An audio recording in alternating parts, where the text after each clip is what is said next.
Are we live? We are live, ma'am.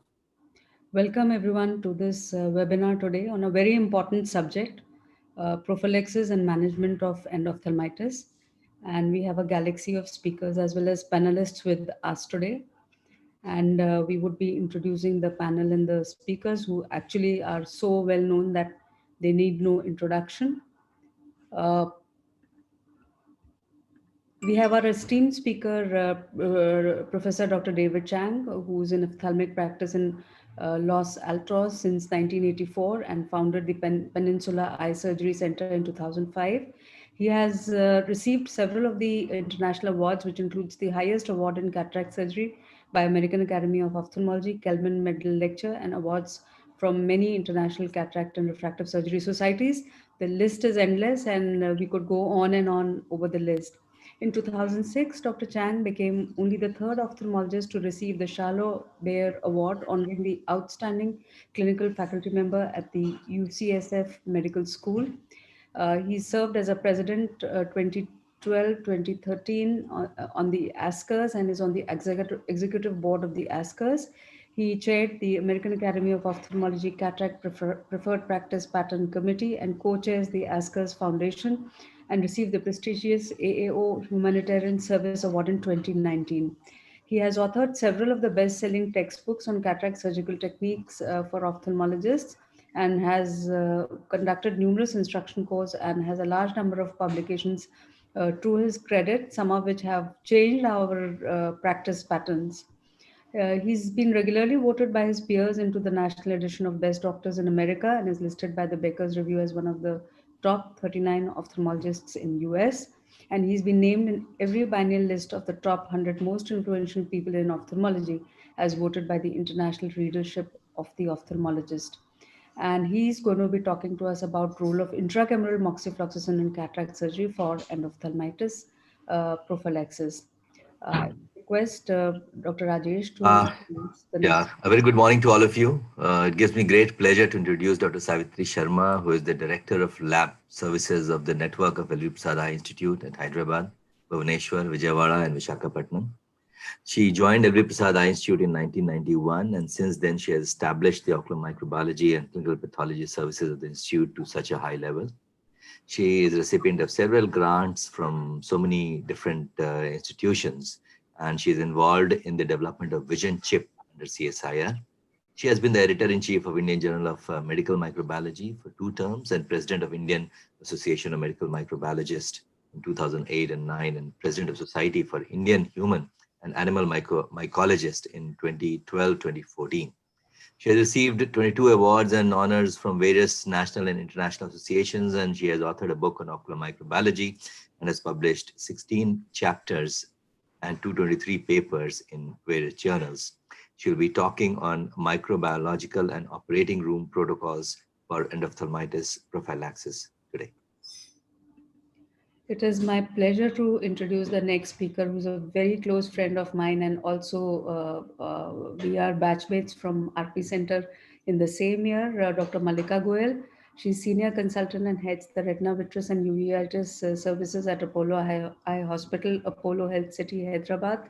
And she has extensive experience of more than 20 years in retina vitreous and uveitis services and has treated several of the Indian and international patients with varied complexities in retina, vitreous, and uveitis pathologies. In recognition of her contribution, she has received numerous awards from national and international societies, and she's been the key person and has been member of task force of various committees which have come out on the guidelines related to her subject from the All India Ophthalmological Society. She's going to be talking about management of endophthalmitis.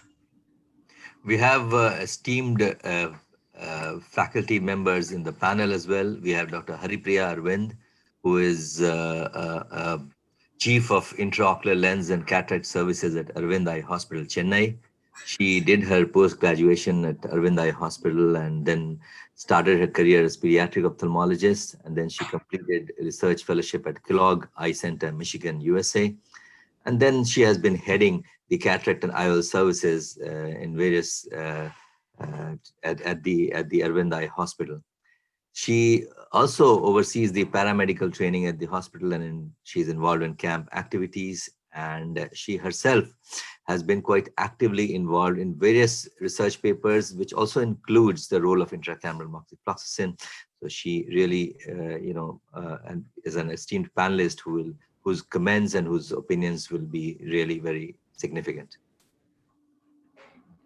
It is my pleasure and privilege to introduce Dr. Arup Chakravarti, who's currently the editor proceedings of the All India Ophthalmological Society and passed out from Jipmer Pondicherry in 1990. He's been at various centers in US and all the other continents as well as an observer.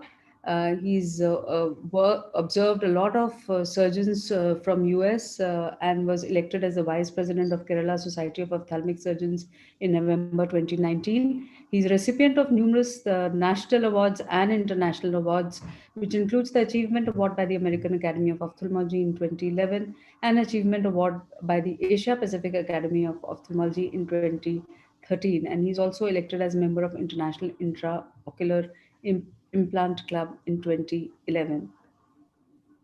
It's my great pleasure to introduce another panelist, and that is Dr. Chitra Ramamurthy, who is the chairman of ARC AIOS and also the medical director, the Eye Foundation Coimbatore. And she has been trained as a cataract and refractive surgeon. She has been actively involved in so many procedures related to this. She heads the glaucoma department as well at the Eye Foundation. She has been consistently participating in various instruction courses at the national and international level, at ASCRS, at APAO, APSCRS, ESCRS, and AIOS. She has also various papers to her credit in cataract and refractive surgery section. And she also had the opportunity to conduct the TNOA State Conference as Scientific Committee Chairperson. She is recipient of various awards, which includes the Ravi Kumar Reddy Oration Award, P.R. Mandal Oration Award, Sundareshwaran Endowment Oration Award, and Dr. Om Prakash Gold Medal 2016. And it's great pleasure to have her in this webinar. And of course, my co-moderator, Dr. Rajesh Sinha, who is the treasurer of All India Ophthalmological Society and professor at RP Center for Ophthalmic Sciences, New Delhi. And he has more than 325 publications, 450 paper presentations, and more than 70 chapters in various textbooks. He has been investigator in 3 international multicentric FDA trials and many national trials. And he's a reviewer for many international journals. So now we would move to the talk by Dr. David Chan, which everybody is awaiting. And pleasure to have you, David, here. And I would now request you to please give your talk.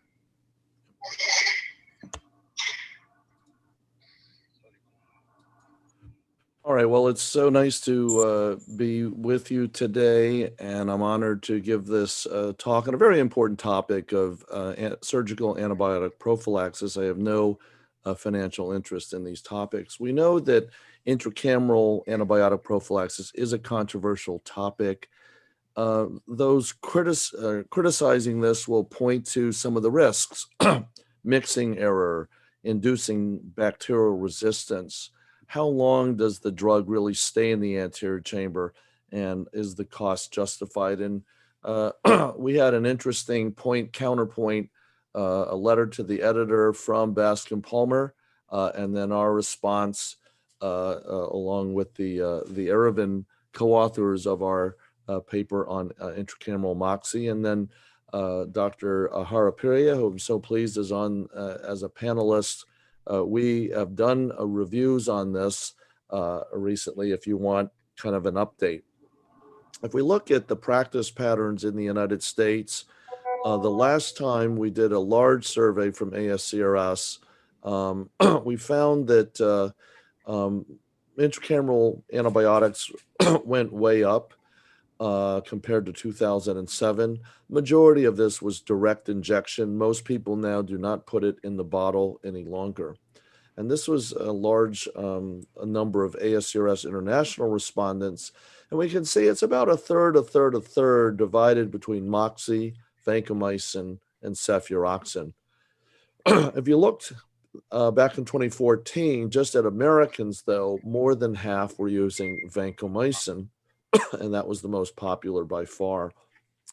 The concern with vancomycin in the past was, will we ruin the efficacy of this important last line of defense by getting drug resistance? But here are two papers explaining why that is quite remote, because of the fact that we really don't have much bacterial load in the anterior chamber to induce resistance. And actually, the best human pharmacokinetic data is probably this study from Liverpool, published in 2007, in which they followed and actually went back and withdrew aqueous from patients that received 0.1 ml of vancomycin at the end of the case, and showed that it exceeded the MIC for at least a day and a half. So it took much longer to clear than you would have predicted from rabbit eyes. But of course, all of the use of vancomycin has dropped precipitously after HORV, hemorrhagic occlusive retinal vasculitis, became known to us. This was the initial report of only 6 patients. And after that, I co-chaired a panel with the American Society of Retina Specialists, where we really sought to study just how often this occurred and what it was due to, and whether it was really vancomycin, given that that was our leading intracameral antibiotic in the United States at the time. So this was our paper in which we found and published 36 eyes that the retina specialists all agreed were HORV. 13 were bilateral, and every single one of these eyes received vancomycin intraocular in one way, shape, or form. There was actually 9 additional eyes, which would have brought us to 45 that were likely HORV, but because we didn't have good photographs, we couldn't be absolutely sure of the diagnosis, so they were not included. But this, unfortunately, is a delayed onset. So often the second eye is already done before the first eye manifests this, and it's due to intraocular vancomycin. The second eye onset is earlier and it's more severe, consistent with a hypersensitivity. And if they got a second dose because of feared endophthalmitis, it had the worst prognosis. So you can see here the right eye was done first, and then the left eye was operated on second. And so there was a much stronger reaction in terms of occlusive peripheral vasculitis. The outcomes were very poor in these groups. Only 17% regained reasonable vision. More than half went on to develop neovascular glaucoma. And I mentioned that some of the eyes, because the suspicion was endophthalmitis, actually got an intravitreal vancomycin dose, and they did terribly. 5 out of 7 were NLP. So we concluded that this was an immune reaction that fit what's called a type 3 hypersensitivity, because it's a delayed onset, it affects the veins. And there is actually precedent for a type 3 hypersensitivity to vancomycin systemically. It's called leukocytoclastic vasculitis. And the problem is then it's a delayed onset, so the second eye gets it before it's diagnosed. And this is not something we can test for in advance. So the most recent Academy PPP basically discouraged the use of vancomycin because of this blinding complication. And furthermore, the US FDA, in reporting a bilateral case, this is when moxi and vancomycin were injected transzonular, they again strongly discouraged this. And from a medical legal standpoint, this sort of makes it untenable now, most of us believe, to use vancomycin. We still only have the one landmark randomized trial from ASCRS in which they compared intracameral cefuroxime with or without a topical fluoroquinolone. And this study result has been borne out in multiple large national retrospective studies over the years, showing the efficacy of cefuroxime intracameral. This, of course, really is the only good evidence that any type of antibiotic prophylaxis works, because things like topical antibiotics, again, the evidence is weaker. Certainly povidone iodine, the evidence is strong. But ASCRS, based on their randomized controlled trial, really came out with a strong recommendation to, in this case, use intracameral cefuroxime, which is available in many European countries through the French pharmaceutical TEA. And from that, we know it's got a very impressive safety record. The Cochrane database looks at quality of literature, and not surprisingly, again, they cited the one randomized controlled trial. But they really came up with the proper conclusion, which is this is something that's rare. So to really do a randomized trial, you would need an incredibly large study that was very costly and probably impractical. And so really this is a situation where we have to rely on other forms of evidence to make the best decision about prophylaxis. This is a very important editorial by John Javitt in Ophthalmology. And he also talked about the difficulty of a randomized trial. Would it be ethical not to treat some people? It would have to be so large and so expensive that would that make the resulting FDA-approved product too expensive to use? And wasn't there already enough preponderance of evidence? So again, you'll hear from Dr. Haripriya as well, who was delighted to be able to collaborate on a number of studies done at ARAV. And this was the first, and it was in that same issue of the Javid editorial that this was published. And this was looking at manual small incision at one Aravind hospital, Madurai, a little bit more than a year's time.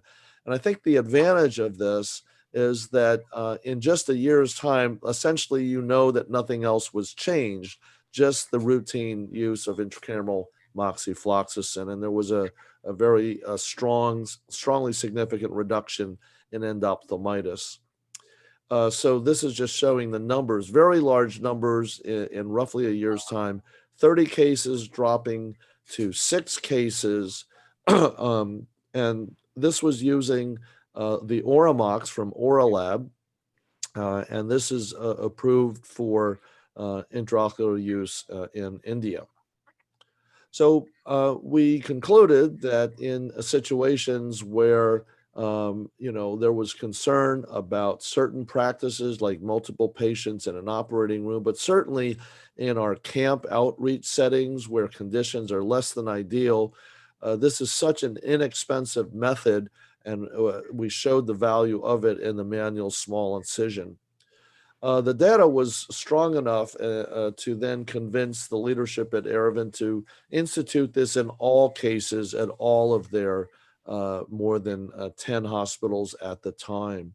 So we, by the time we got to 2.5 years, we published that data here in this study in ophthalmology. And we continued the study till we had 8 years of data, and that was 2 million surgeries, 1 million consecutive with intracameral moxifloxacin. And this was published just a year ago. Now, this is an impressive graph because every single one of the bars is a 3-month period at all of the Aravind hospitals. So each of the blue bars is without antibiotic. The orange bars are with routine intracameral moxi, and the yellow bars are during that transition period of about a year when one at a time different centers would transition. So during that year, some of the cases were done with and without intracameral moxi. And you can really compare any of the blue bars and any of the orange bars and see that it was statistically significant. And then look at the massive numbers, 69,000, 72,000 in just one quarter. So to put this in perspective, the entire ASCRS trial was only 16,000 patients. And so this gave us the 2 million. With the rate dropping from 7 per 10,000 down to 2 per 10,000, and this was out over an 8-year period. So if we look at these 2 million cases, again, this is without 7 per 10,000 dropping to 2 per 10,000. Now, what's amazing is that in the United States, our rate is 4 per 10,000. And this is good data because we can pull it from the Academy's IRIS registry. So it's higher than it is at Aravind, despite the fact that as part of their mission to be efficient and cost effective, they reuse many supplies and do all sorts of operating room practices that we're not allowed to do in the United States because of what?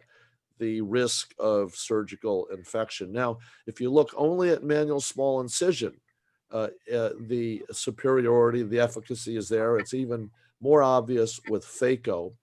And what was interesting with this many patients is we were able to get a large number of people who had posterior capsule rupture, even though their rate was still less than 1.5%. We have more than 28,000 cases with posterior capsule rupture.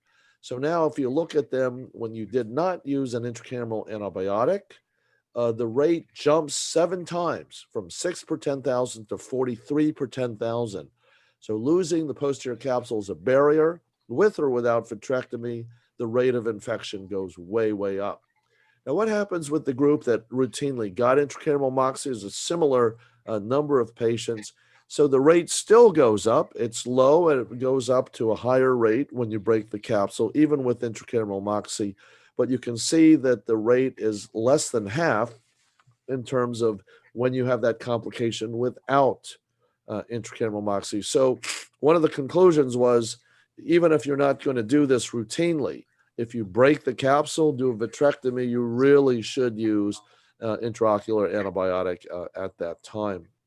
We can talk about why it is that the rate is still high here, but we have to consider that they were injecting 0.1 ml of moxie into the anterior chamber. And once you do a vitrectomy, the concentration in the eye now is much, much lower than it would be in an uncomplicated case. And perhaps it was really underdosing in those cases. Now, we also looked at routine cases that were uncomplicated because one could wonder, is the efficacy really all because it works so well in complicated cases? So these are uncomplicated cases, and you can see that the rate is still, maybe 4 times lower when you add intracameral moxifloxacin. With phaco, it was 6 times lower, looking at phaco alone. If there's reoperation, such as a secondary IOL, again, the rate is much higher in terms of endophthalmitis. Intracameral moxie lowers it. And again, many of these patients did not have a posterior capsule. If you look at the world's literature, the importance of these Aravind studies, really, number one, it's because for moxifloxacin, it's the best data. But number two, when you do retrospective trials, of course, the concern is how many other things were introduced that are variables that could have also affected the endophthalmitis rate. And so you want to have a lot of cases in a short period of time. And that's what was shown here. And then, of course, now it's just large numbers of data and just the largest cases. So if you go back to the Cochrane review, randomized trial, you're doing a randomized trial because you're trying to isolate just the one variable, intraocular moxifloxacin. But as I showed you, the Aravind data shows whether you look at just 1 year at one hospital, you look at 2.5 years at all the hospitals, you look at 8 years all across the hospitals, the numbers actually didn't change. And there's basically a 4-fold reduction in endophthalmitis, and it's lower when you do phaco. And beyond what we are achieving in the United States with all of the expensive regulations that require throwing everything out after a single use. So I think it's the best evidence we literally have now regarding efficacy. And, of course, this also provided safety data as well. This is an in vitro study, which is very interesting because they looked at models and compared the 3 drugs for intraocular. And one of the things they point out is that resistance is really, even if you have resistant organisms, these drugs work because of the very high concentration. To determine that an endophthalmitis isolate is, say, resistant to moxifloxacin, you look at the the 90% kill rate, the MIC 90, and then you look at a chart and you see what's the systemic level that's usually achieved in the bloodstream by oral moxifloxacin, and then you decide, oh, based on that, it's resistant. But what that doesn't capture is what we're doing in the eye, which is injecting a huge concentration. And so when you look at data that says that this isolate is resistant, you got to realize it's tested not really in the same context. They concluded that Moxi and Vanco were among the best. Now, if you look at this study at Erevan, without intracameral Moxi, there were 43 coagulase negative staph, and less than 2/3 were sensitive to Moxi. So more than a third were resistant to Moxi. So you would expect then, well, does that mean that we didn't really affect that with the intracameral Moxi? And yet we did. We dropped this, basically more than 8 times lower. And that's the effect of the very high concentration, therefore. This was a recent meta-analysis published 2 years ago, looking at all the studies over 2 decades. It included the 600,000 publication from Erevan. And this is just showing that on a relative basis, Moxi and Vanco were the most effective agents in terms of efficacy. But they concluded that all of them had minimal toxicity at standard doses, that Moxi kind of had the best safety record and had a low toxicity profile at all of the concentrations. There was one randomized controlled trial that was published from Brazil that showed efficacy with moxifloxacin. This is a little special, though. This was looking at residents at 3 hospitals, and we know residents break the capsules. So that's why in a small number of patients with probably a very high complication rate, they were able to show in a RCT that Moxi was more effective. But you can see that without Moxi, their rate of infection was extremely high. It's almost 40 per 10,000.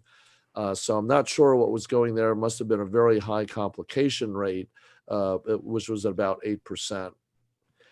We know in the United States, probably the reason we don't have numbers like Erevan's is the fact that still about half of the American surgeons don't use any type of intracameral or intraocular antibiotic. So this is from our 2019 ASCRS survey. But of those that do, moxifloxacin is clearly in the lead, and vancomycin, you remember from 2014, 5 years earlier, vancomycin was more than 50%. So that reflects HORV.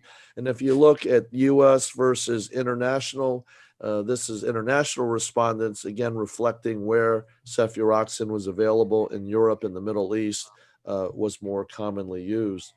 And then this is a study that we published last year, also done at Erevan, where we did a randomized trial, but bilateral, where one eye of a patient got a higher dose, one got a lower dose, and we actually looked at endothelial cell counts and found that there was no difference.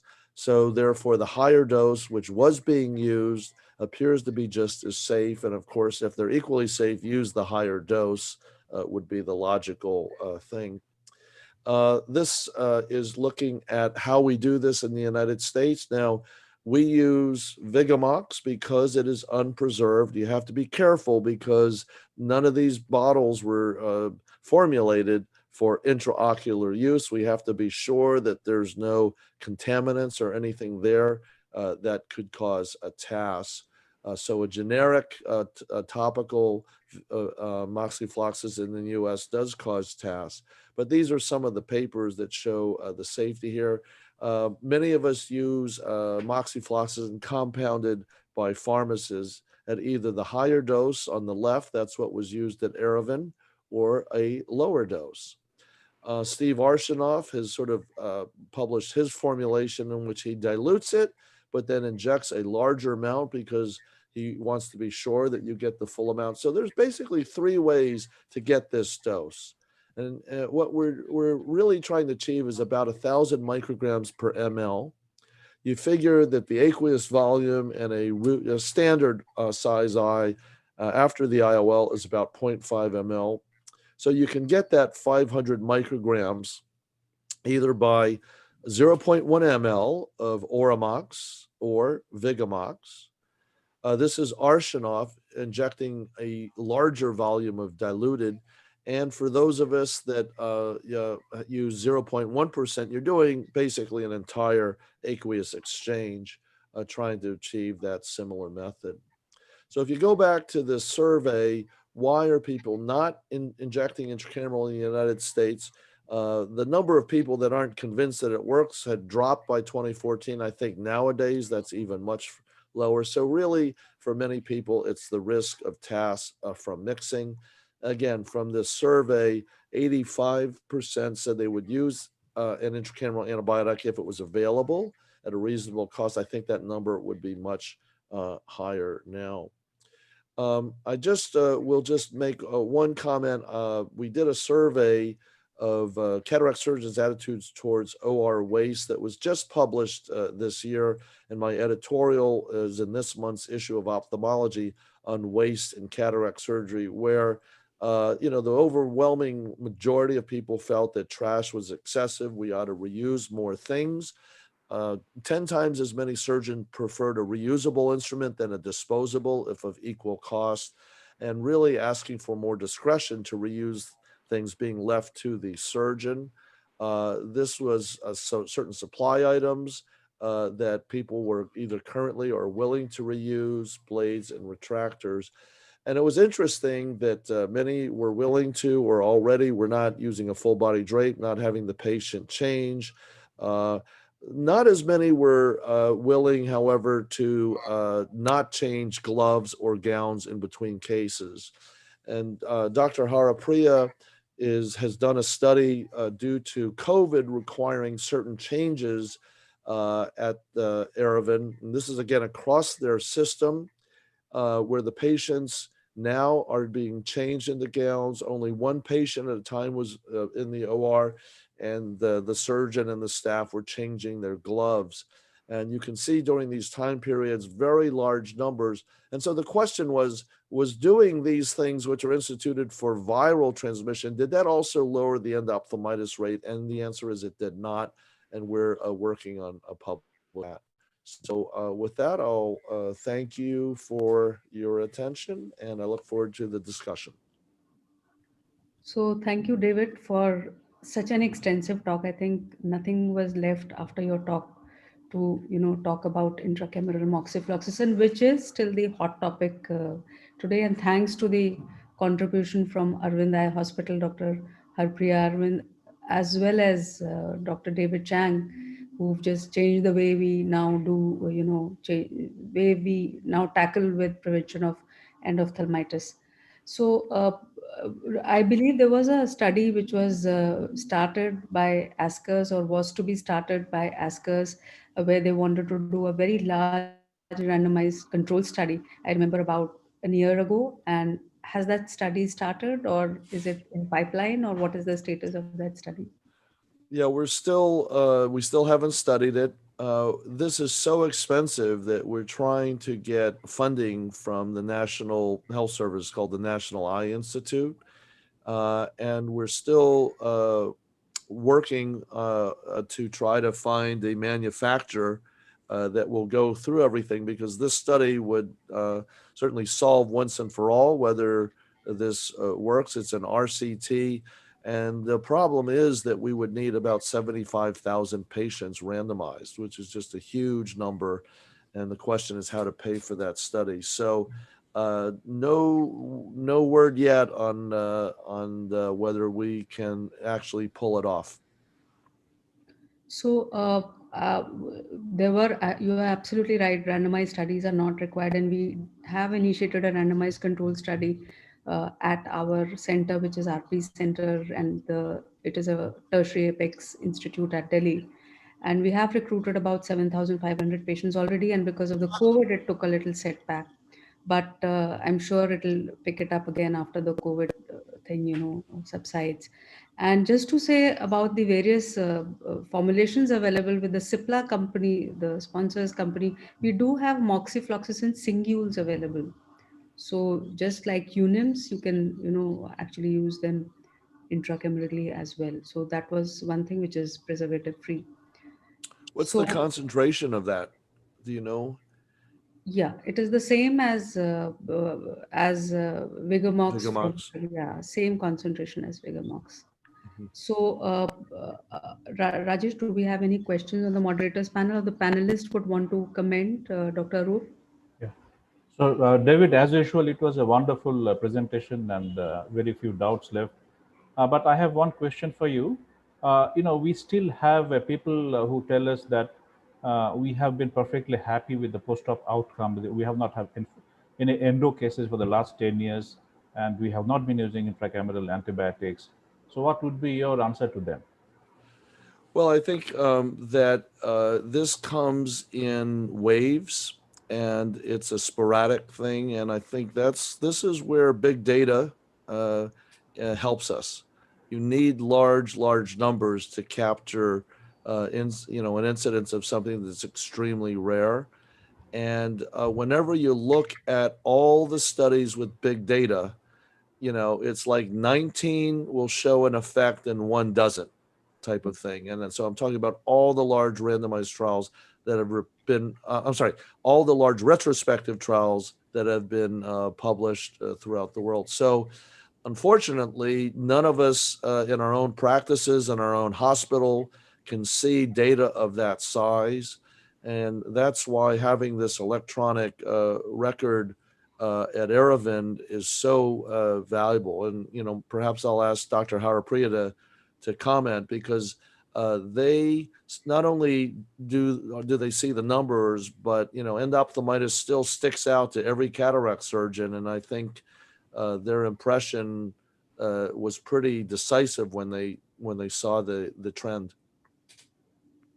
Yes, yeah. Thank you again, David, for that excellent talk. And as you said very early on, so we started on the camp and free patients because endophthalmitis was higher with the SICS technique. But we saw the effect so early. So that's where I think David was visiting India for the APACRS meeting, and then we discussed this, and that's when the first paper came out. But the difference was so obvious, we just rolled it out to all our hospitals and the phaco patients as well. So I think the intracameral moxifloxacin, one reduces endophthalmitis, but it also kinds of makes it a little less aggressive, less severe. So especially most of the endophthalmitis we see, of course, is sporadic, but there could be instances when you could have a cluster as well. It could be things like you have some high endotoxin level with some consumable which we use. And we have seen that not just endophthalmitis, but even our incidence of postoperative iritis, inflammation, which we would have, some patients would come back after 2 or 3 weeks after surgery. That is also definitely reduced after we have used intracameral moxifloxacin. So it's probably effective in different ways. And those who are where we do have the endophthalmitis as well, the culture, most of them are culture negative, it is more sterile, but we label it as endophthalmitis because they might have received the vitreous stab.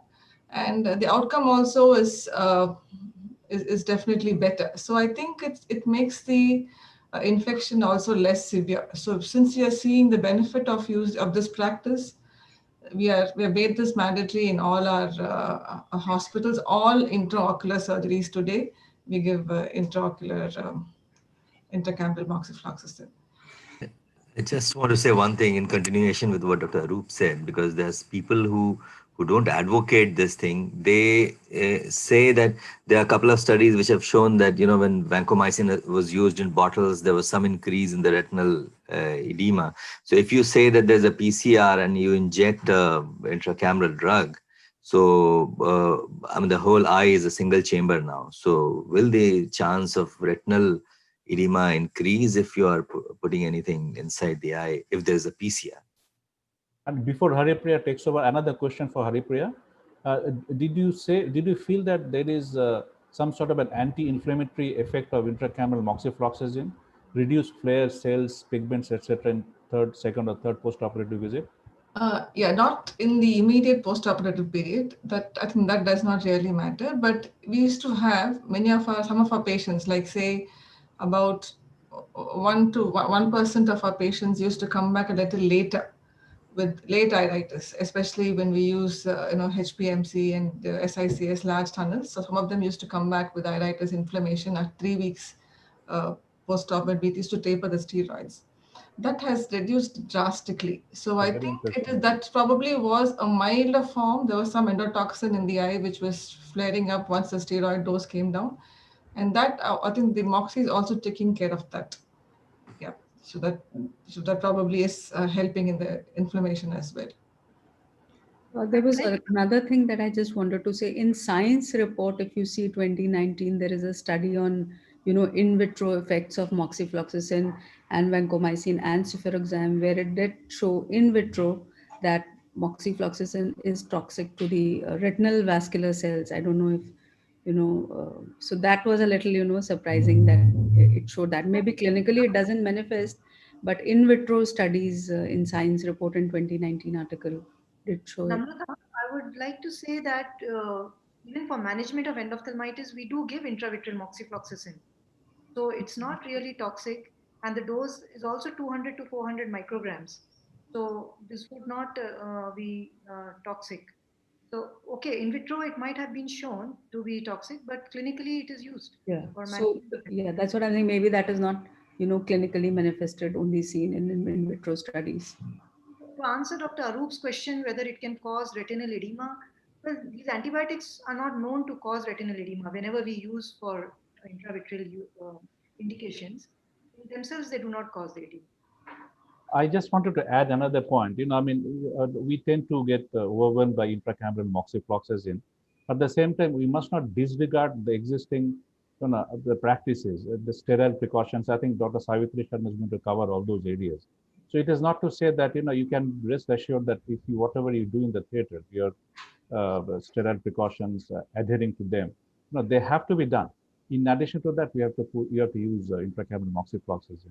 Just as an anecdote, David, we started our new theater about a year back, and I was not using intracameral moxifloxacin all these years, in spite of all the evidence and whatever, because of the reason I mentioned earlier. So we decided that now it's a new setup. Should we bring this in? We sort of decided not to bring it in because we didn't want to change anything that was happening earlier.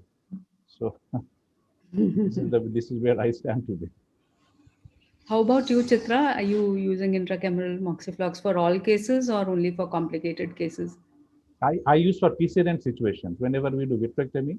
I'm talking about routine cataract situations. I've not yet started. Chitra.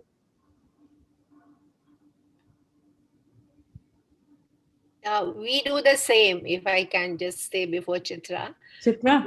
We have a list. Can you hear me? Yes, ma'am. Yeah. Yes, ma'am. Yeah. We have a list of high-risk situations in the OR, and our surgeons go by that list, and only then they give moxi. Not for all patients. As a very theoretical question, if I've also felt what Haripriya said, that giving intracameral seems to have some kind of an anti-inflammatory role, in the sense eyes are so much quieter. Of course, it's a number of features involved, the kind of surgical skill which we have now and the parameters which you use. But if you've had a PCR, would you wonder increasing the dosage of moxifloxacin primarily, or would you even think of giving a repeat intracameral if there is a mild inflammation after a vitrectomy? Does it make sense to go further thinking like that? Yeah, so I think it does make sense, but we haven't yet. A few surgeons do it, but I think we need to probably understand more completely as to what would be the right dosing if we have vitreous loss versus without vitreous loss, if he plays an AIOS. So I think all those questions we need to clarify, but we are thinking on those lines to see if we could come up with something when we have a poster capsule day. But I think, during the transition period, we had many surgeons would forget to give intracameral antibiotics after a poster capsule rupture. But once it became the norm and all surgeons used it for all cases, it definitely helped in eyes with complications. And the eyes with highest risk of postoperative endophthalmitis are eyes which go in for secondary sutured IOLs or like scleral fixated, iris fixated lenses. So they are very high risk. So I think all secondary procedures also would also benefit if they receive intracameral antibiotics. Another question for Dr. Haripriya and David. I mean, okay, what is the method of injection of intracameral moxie? There are so many ways it could be delivered in the anterior chamber. So what is it that you recommend? What is the preferred practice? So David, okay, any of you? I mean, both I'll of go you. first. I'll go first. We are using the same concentration as Oramox, which is 0.1 ml. So I think when you do that, you have to make sure that your wounds are well sealed. You test it, the eye is firm, and sort of the very last thing you do is you put your cannula in, you maybe burp a few drops out, and then you inject it in. The benefit is that what you put in, you know exactly that amount. Now, there are other people that use the lower concentration, and they like to inject, pull up, 0.3, 0.4 ml. And if you've ever injected into the eye, it takes a long time to inject 0.4 ml.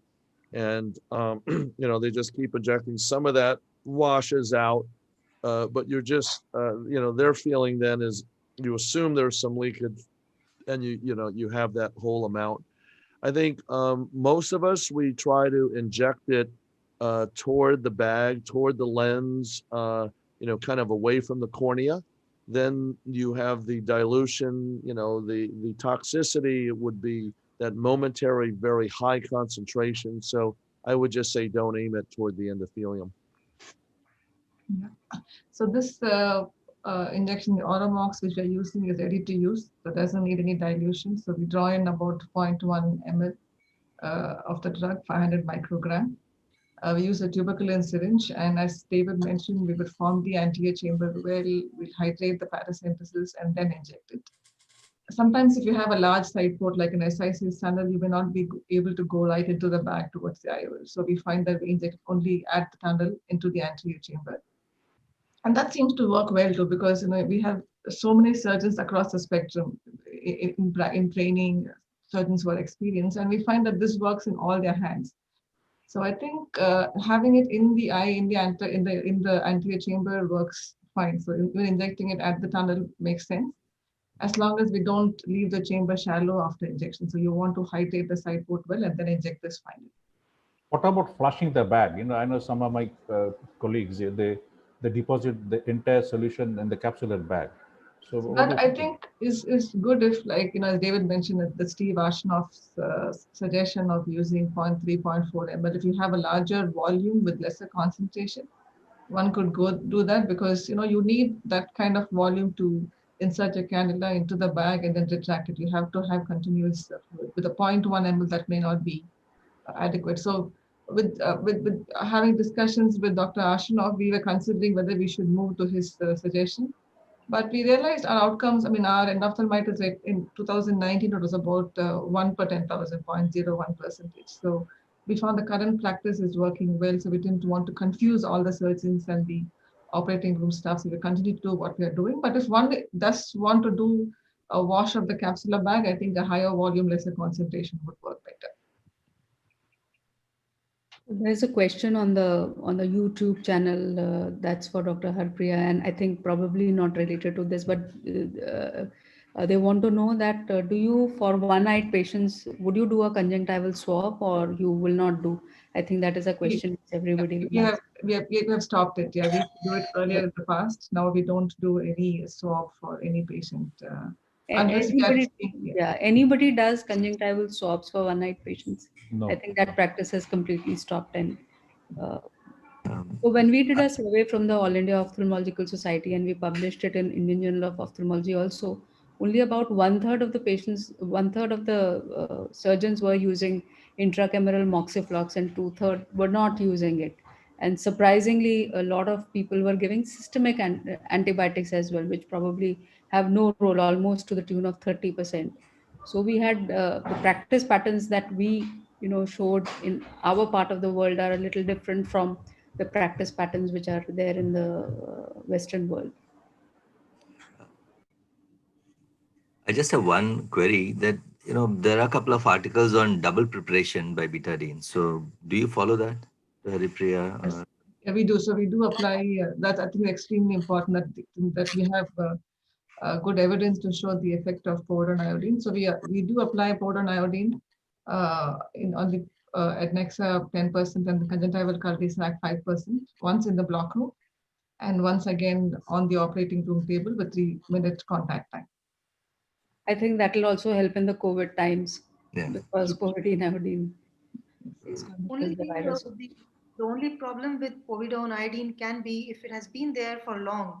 It does reduce your visibility during retinal surgery at least.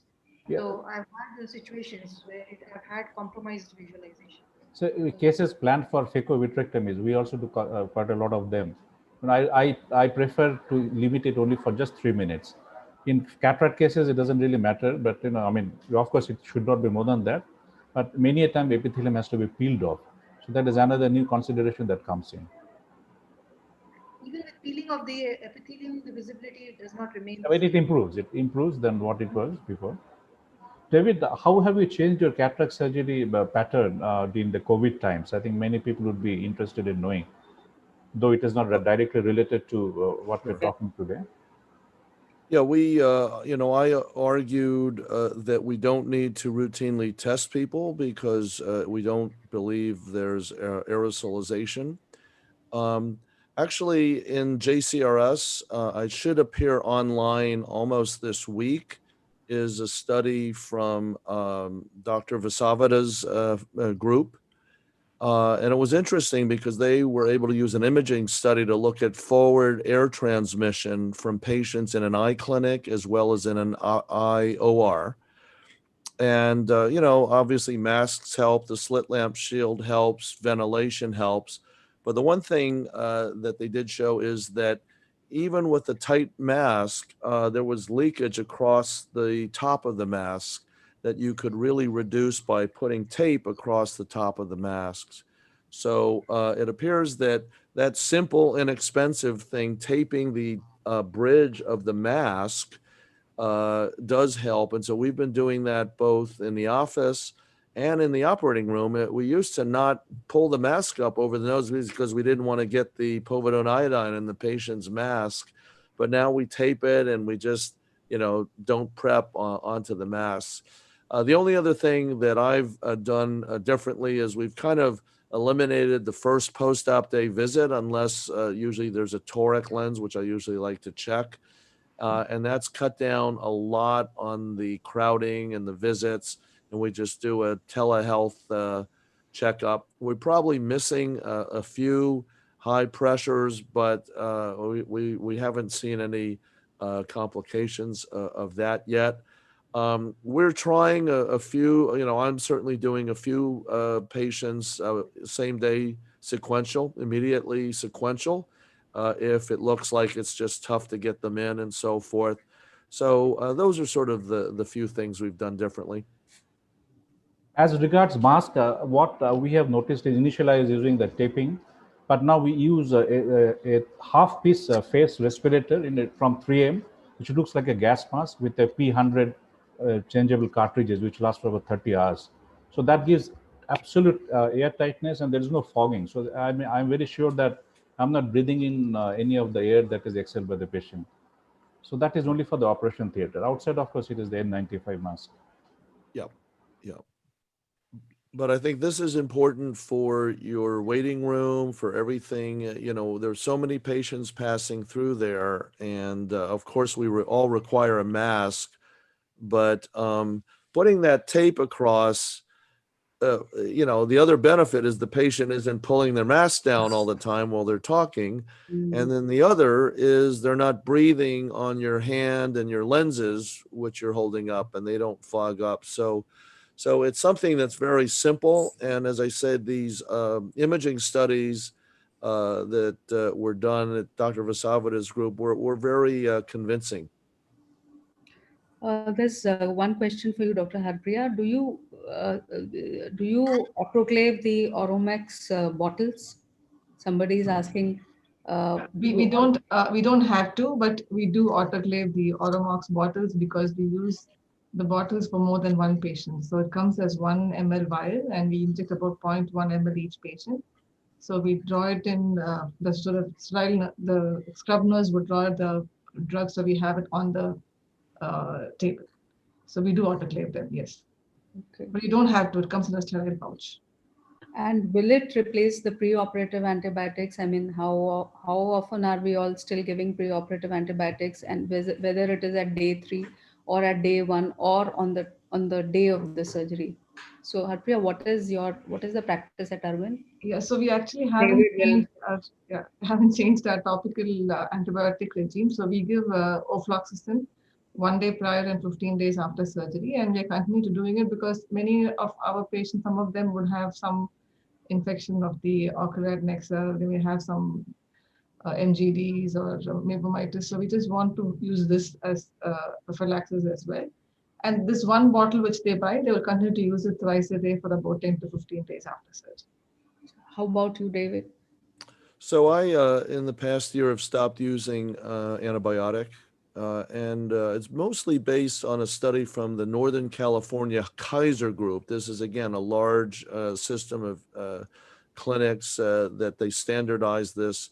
And this is retrospective data, but they found that adding topical made no difference.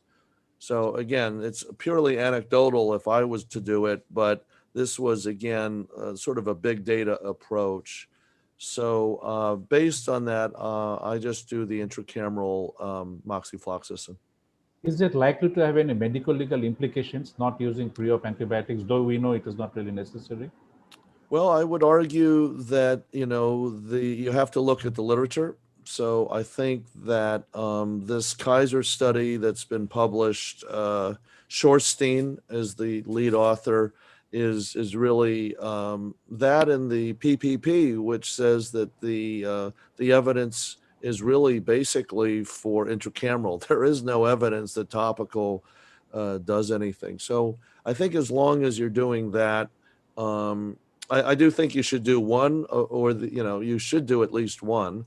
And but so far, I think we're going to be. I think it's very defensible. Chitra, how about you? What is the practice at Eye Foundation?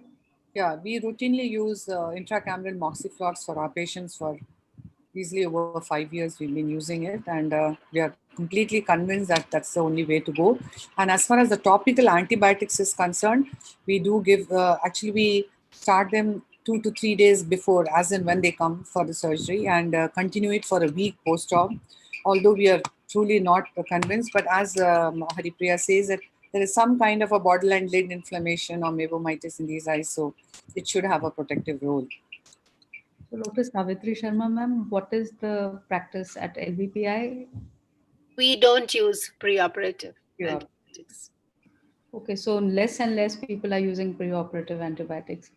Again, we continue to use. Rajesh, would you like to tell about the RP center practice?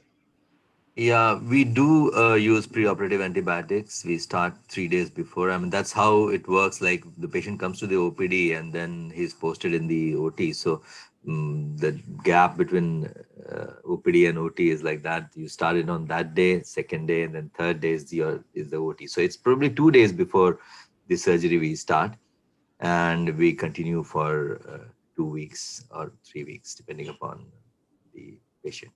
So Harpriya, Can I ask a question to Haripriya? Yes, ma'am. Yeah, actually, did you say that you autoclave the Yes, moxifloxacin? Yes, we do. But autoclaving is supposed to, I think antibiotics are heat labile. No, we gas sterilize them. So we sterilize them. Oh, you gas sterilize, but you could autoclave. Yeah. I'm sorry, it's gas. Gas So we sterilize. EPO them. Yeah. So the question was autoclave, but we have what I meant was Yeah. Okay. One more question, Harpriya, for you. You said you use preoperatively Oflox and then intracameral Moxiflox. So why do you want to, change two drugs, and why not use the same drug, pre and intra? I mean, you're using Moxiflox. So, I mean, I don't know what is the rationale. So Somebody has asked this question. Yeah, actually, it's as we know, the chance of having resistance to an antibiotic is more with topical medication than intracameral. Intracameral is a small bolus and a small concentration. So we want to, and amoxi as the established drug, it's been time tested, and that's what we use intracamerally. But topically, we try to reserve the Vigamox and the Moxi for patients who, where we really need it, like in endophthalmitis, then there we shift to moxifloxacin. But we have been using ofloxacin for many years now, and that seems to be working well for us. So we are trying to save the Moxi instead of using it in a large scale of patients and increasing the chance of resistance. My impression that ofloxacin is less causes less burning and stinging than moxifloxacin. Okay, I didn't know that. Hyperemia also, moxiflox causes a little bit of congestion. For the same reason. I think we would, with this, move on to the next talk by Dr. Savitri Sharma, and she's going to be talking about microbiological and operating room protocols for endophthalmitis prophylaxis.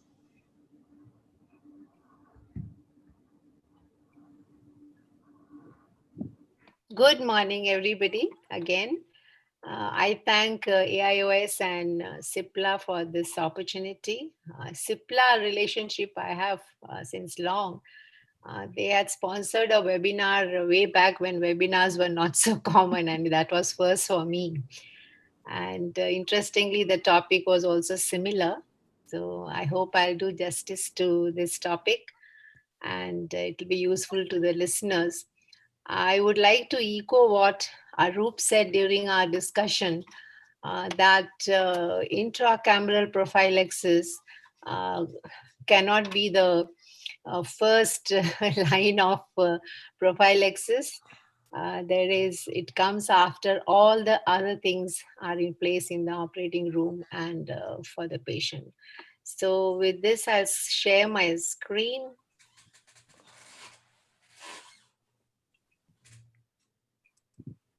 Is that visible? Yes, ma'am. Yes, ma'am. All right. So my topic is microbiological and operating room protocols. Everything has to be in place, and only then the talk about intracameral prophylaxis. I have no financial disclosures to make. Acute cataract surgery endophthalmitis is what we are talking about. There is no doubt is a very, very devastating condition, and the visual outcomes are often poor, so we are all worried about it. And it remains the prophylaxis remains a global imperative because of the increase in numbers. And despite the advances in surgical techniques, the incidence is not zero. It remains 0.01, maybe 0.001 it will become, but it's unlikely to be zero. From 10% in 19th century that it has come down to 0.01 is quite an achievement for us.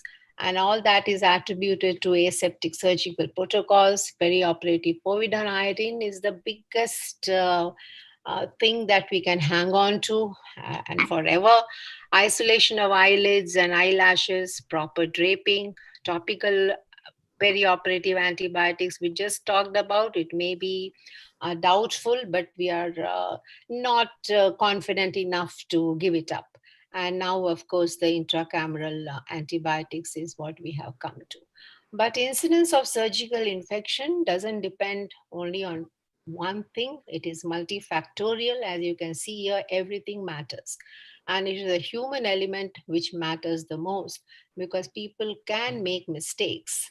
For the benefit of general ophthalmologists, I came to know that more than 500 people have logged in.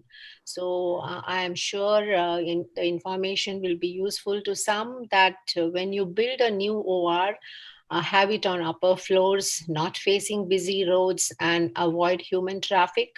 The kind of walls, floors, doors that you make should have minimum joints and all electrical fittings should be inside. Color should be such that dirt can be seen easily. And I give emphasis on reducing ledges and gaps. The ledges are on the wall. It should be a smooth. The corner should be smooth and not have a niche there for the dirt to settle, which will invite insects.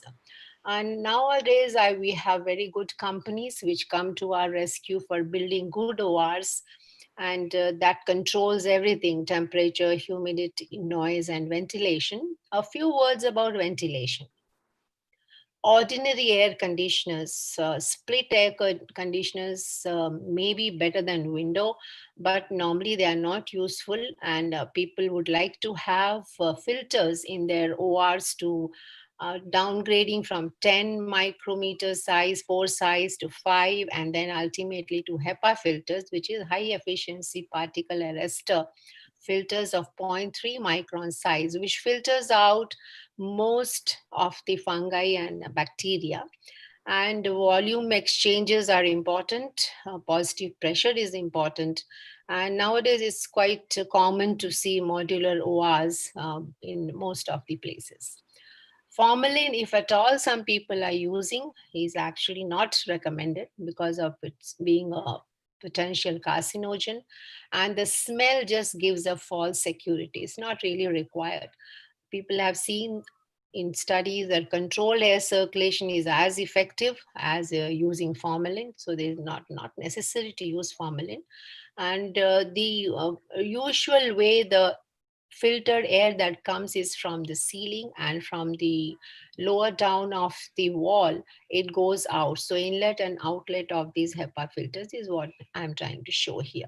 But places where we have secondary centers and we do not have HEPA filters there, but there is an option of having a overhanging HEPA filter, which is, I think, 4 into 2 feet in dimensions, and that can be hung just above the head of the patient, and that can give a flow of, a laminar flow of filtered air.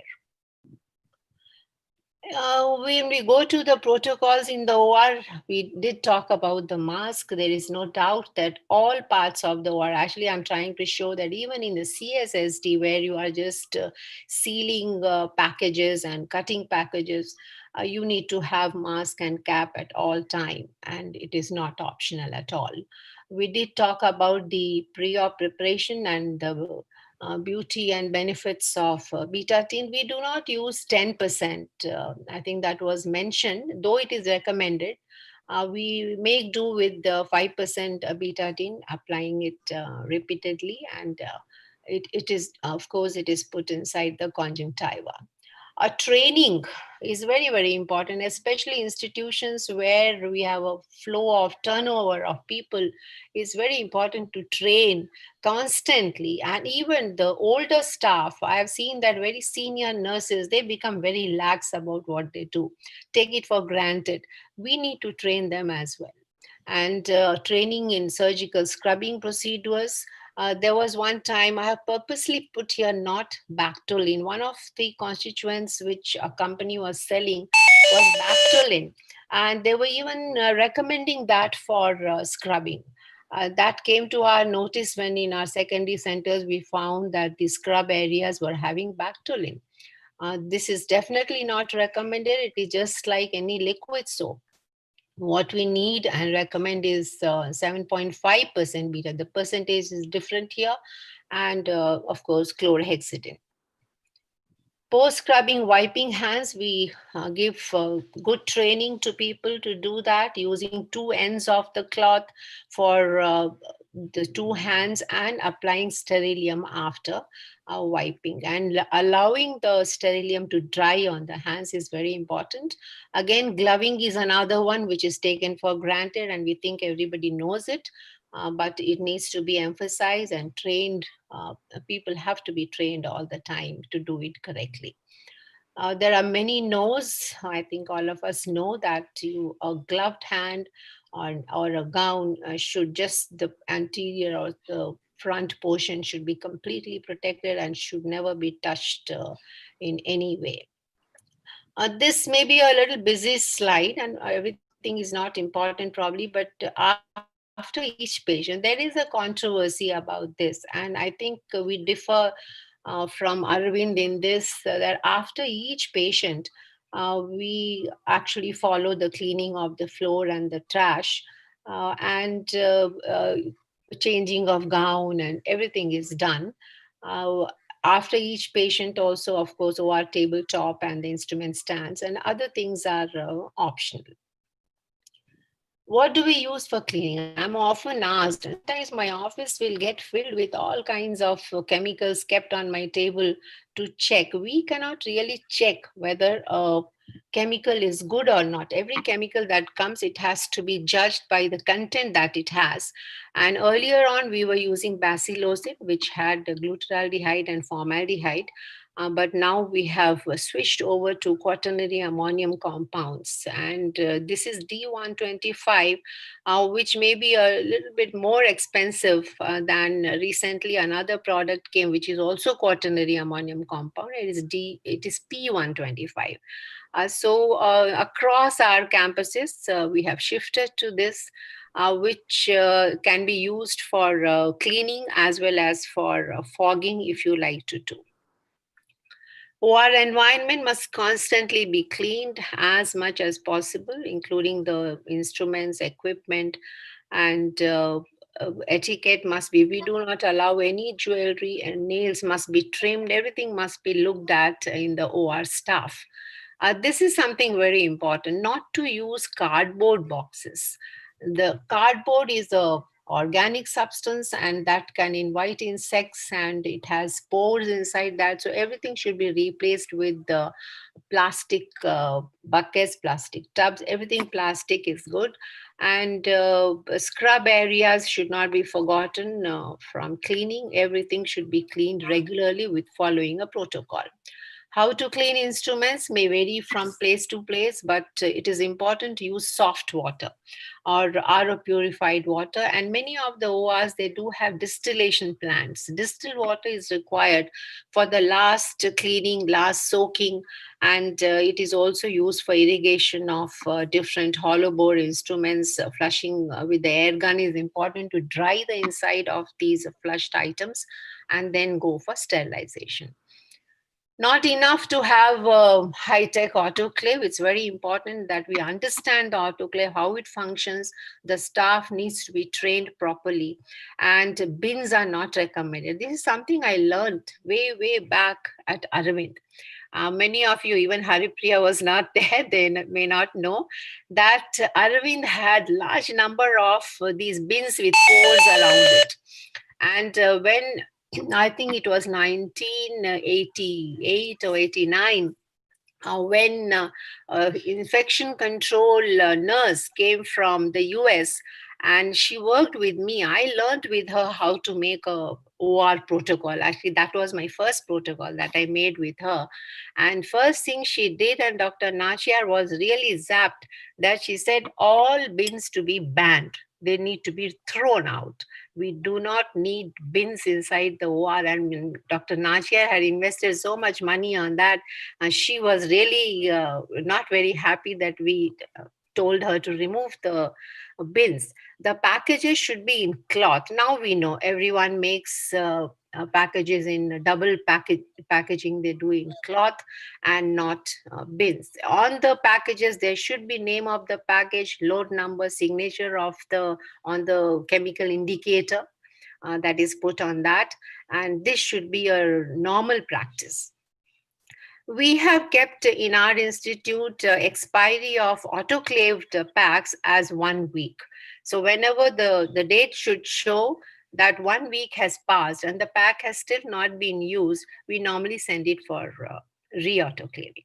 And we need to reject instruments which have debris or something. And we do have I forgot to put a picture. I learned that from Aravind actually, a box with a light inside that with which you can check whether the bottles have any particles inside that can be rejected.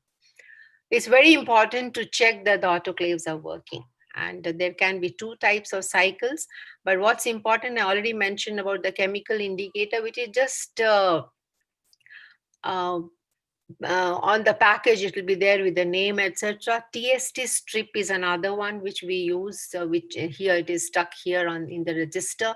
There will be a round circle which will change color after autoclaving, and biological indicator. We test our autoclaves every day. The first load will have a biological indicator, which means that there is a filter paper inside this indicator which has organisms, live organisms. That's why it is biological.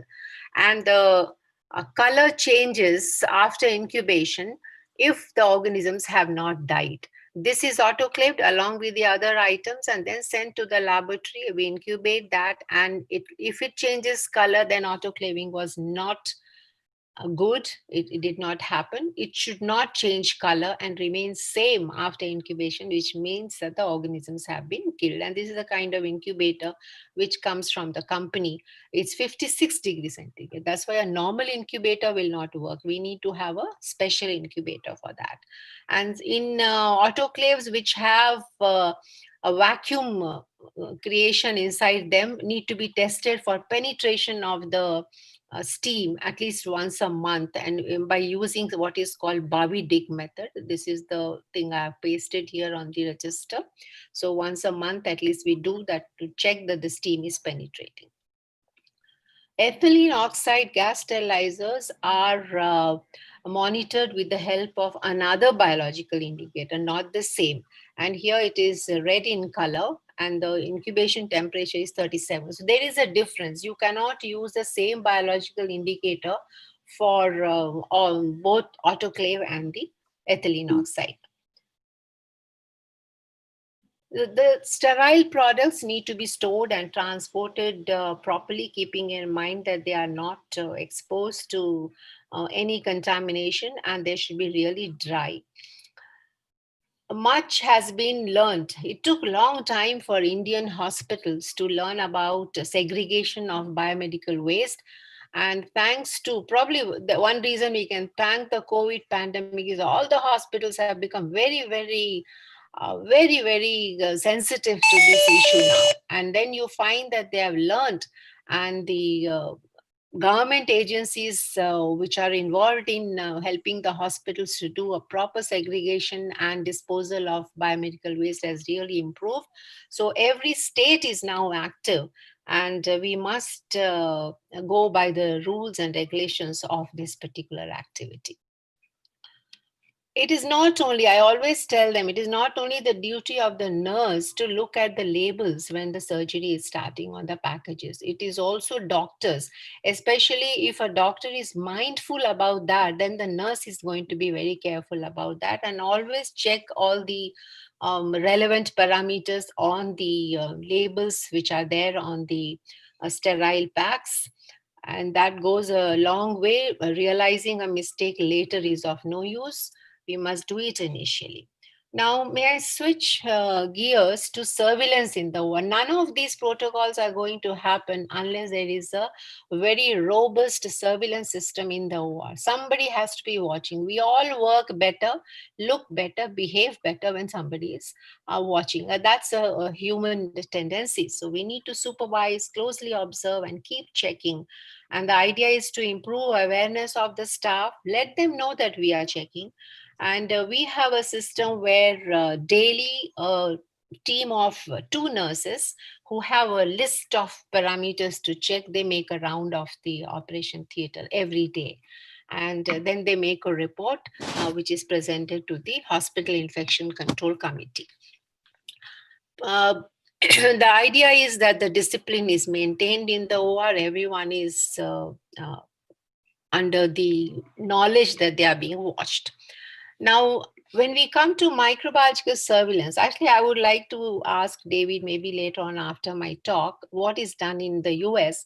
But in India, it is imperative to do microbiological surveillance. It is a legal requirement. Though if you read books, it says that microbiological surveillance is not required. A regular microbiological testing of the OR material or OR environment is actually not required. And I agree with that, because you need to do the cleaning and do the procedures and protocols rather than checking whether they are being done or not. But however, we do it, and we think it is important that whenever you start a new theater, you do it definitely when you have renovated, done some repair work in the OR, and to be done whenever there is an outbreak of post-operative infection in your OR. As I said, legally it is required, and since there are no guidelines, we have just decided on doing it once a month. And the material, there's no guideline what you should be collecting also. So we have made our own guideline of collecting swab from operation table, microscope handles, instrument trolley. People may object to, why do you want to test AC duct? AC duct is the area from where the air is going out, which is accessible to us. So I have put that in our list because I feel that they should clean that. And if you're collecting swab from that, they will definitely clean that, because that's something that can be neglected. And that will lead to cleaning of all other areas also. And the scrub water is also something we continue to test. There are fixed protocols for that, which will not go into detail, but a report is received in whatever test is done in the laboratory. The report is maintained inside the OR files. So it should be available. Even for NABH would like to see these reports, they must be maintained. Now, this is something we don't want to see. Any unusual or unexpected increase of a known hospital-acquired infection is something we really dread. And in our case, we include endophthalmitis as well as surgical site infection for keeping a track of the infections that are happening in our institute. Our aim, of course, is to make it zero. We do have a HICC committee. I'm sure every hospital has or should have. And our instruction to all surgeons is, whenever they have a suspected case of endophthalmitis, they must send one email immediately. And it should be addressed to the chairman, director, HICC chairman, HICC microbiologist, and operation room administrator, and the quality team. So everyone gets informed immediately, and the guideline is before 24 hours. Within 24 hours, the information must be just transmitted to everyone that there is one end of case. That's the form 1 that they have to fill up, which includes clinical details, staff details, and fluids and IOL and whatever has been used for the patient, all those details. And in secondary centers also, we have the same guideline is being followed in throughout the network. And then the administrators have to call and refer the patient to nearest tertiary center from the secondary centers, and microbiological investigations are initiated.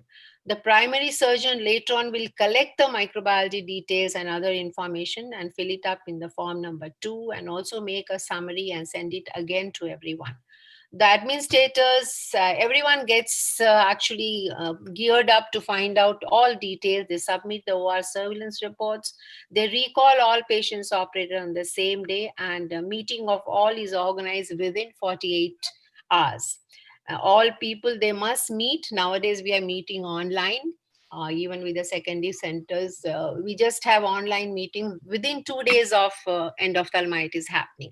And the purpose of this meeting is to discuss the details of the case, check all related documentation, and discuss the surveillance reports, and determine if there was any breach anywhere, and determine areas which may be requiring improvement. Now, none of these meetings are going to be helpful and complete unless there is proper documentation. So most important for any of these investigations is documentation. And that is why the whole of surveillance system that we have in place is to make sure that there is documentation happening. You cannot investigate anything without documentation. And to me, the next word, which is very important, is traceability. Unless you document, you cannot trace.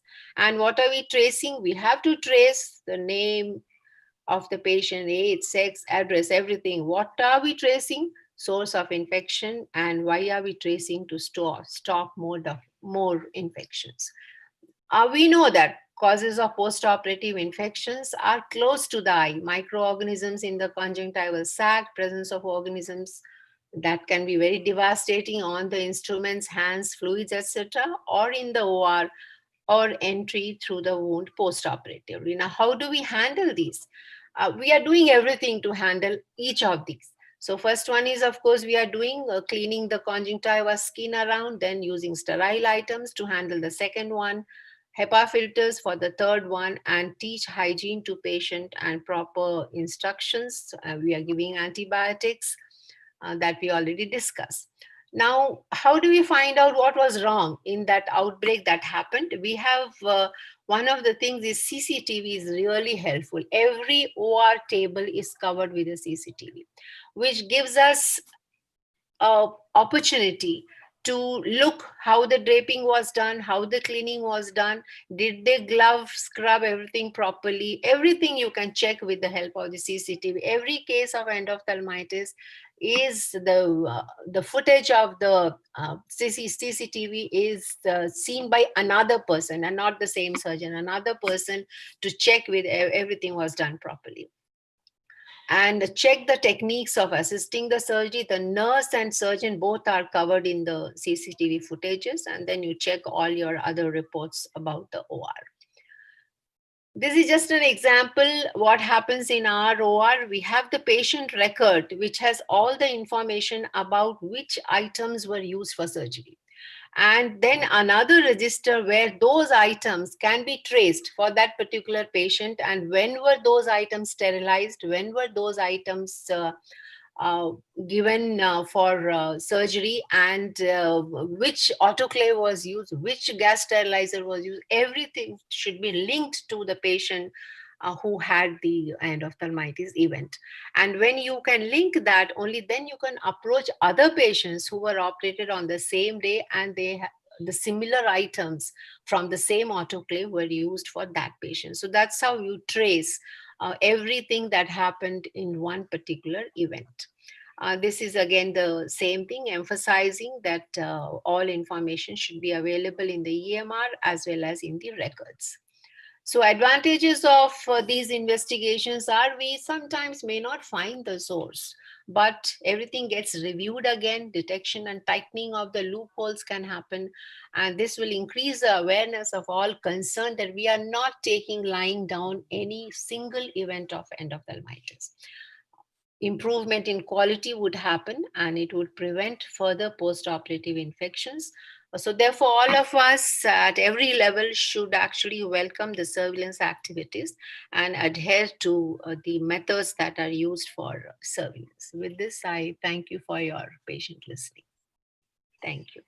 Thank you, ma'am, for a very nice and elaborative talk on this topic, which is really, whenever we listen to your talk, we, keep adding a few things to, our own knowledge, and that really helps. You emphasized on so many good things that, we should have a proper protocol.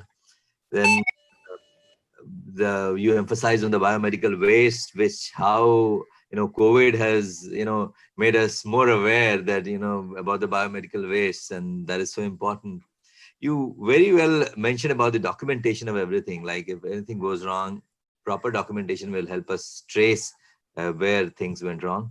And you talked about the surveillance in the OT, and you talked about the microbiological surveillance. So you wanted to ask a question to David about the microbiological surveillance. So yes. Yeah, David, please. So congratulations. That was a wonderful overview, really comprehensive.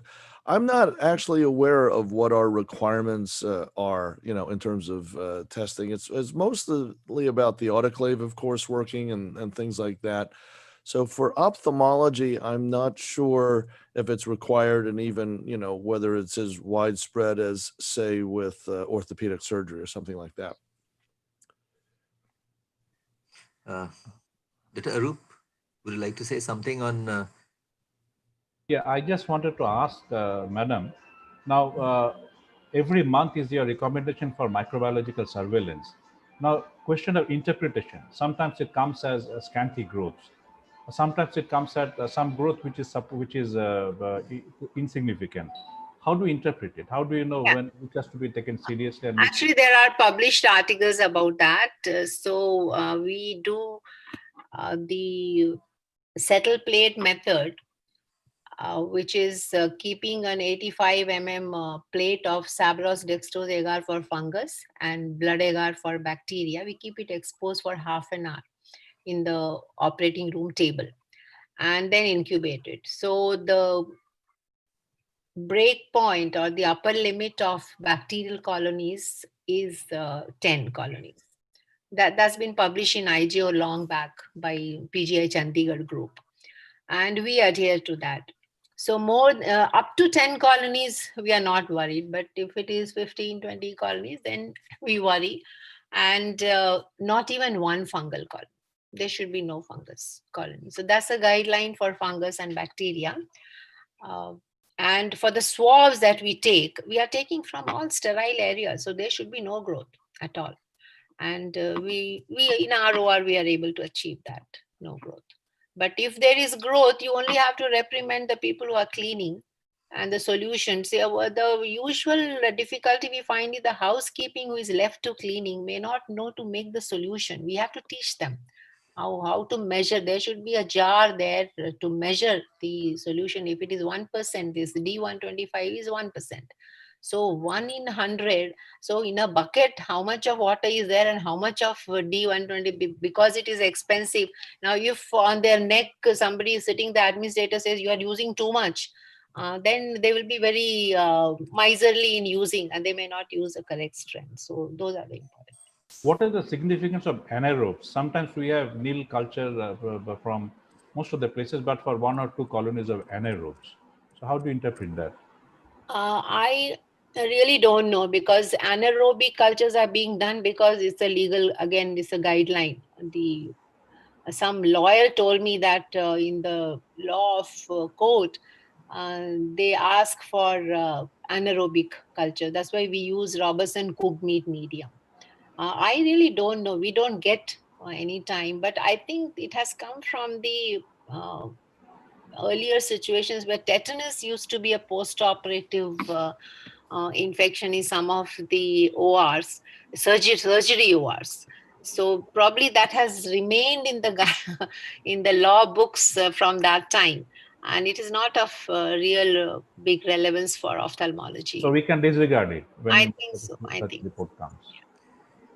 Ma'am, is there any situation wherein you would like to say repeat or change this idea of 10 colonies? Like suppose we have 3-4 end off on a particular day, and then after that you would like to take the sterility. So would you like to change anything, your criteria on that, or stick to that only? No. First of all, why did the end off happen? That has to be determined.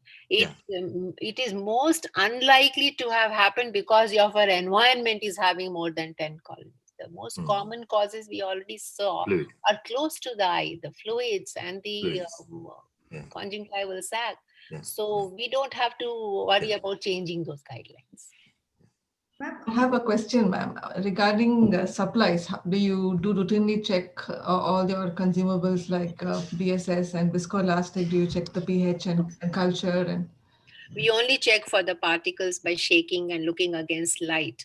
And this, I remember when Namrata had organized AIOS, there was a meeting about these post-operative infections guidelines, to develop guidelines. A very nice booklet has come out from that. We had agreed that microbiologists should not be burdened with checking the sterility of items which are already supposed to be sterile. The companies which are making, is their job to make a good product and make it sterile. It's not, because sometimes the microbiology testing may give you a wrong report. The way it is tested, and it is unnecessary burden for the microbiology labs. You may not get. Only concern being it's when it is manufactured, they might have adhered to all the stringent needs, but during transportation, during storage, we know of so many stories of but the microbiology labs are not efficient enough to do that kind of checking. So what do you do at Aravind, Haripriya? Yeah, so we do check the culture and the pH for each batch of fluid and viscoelastic we use. We just, for at least one sample per batch we check. But have you ever found it contaminated? Not so one is not the contact, but the pH. Sometimes we have had issues. So we see the pH may not be the adequate things, and then we return that batch and we get a fresh batch. In fact, recently we found something with the Contasol. I mean, so it's just that one batch could be an issue. We're not sure. We can't point a finger, but then we return the whole batch and we get a fresh batch because we use the batch for quite a long time. So we just want to ensure that. Do you think it should become a standard protocol for all the hospitals? Like Madam said, I'm not sure if it's easy and if it's possible, but if you have access and you can, then I think, there's no harm doing anything more. Doing less is not possible, but at least if you can do more, then to make it safer, it makes sense. Especially since we reuse the solutions and all that, so we have multiple patients involved. If either a bottle or a batch is not of optimum quality, so we believe in it. One question, yes, sir. Now, one question to Dr. Savitri Sharma. Madam, this is regarding, you just made a passing reference to the OT cleaning with the different materials.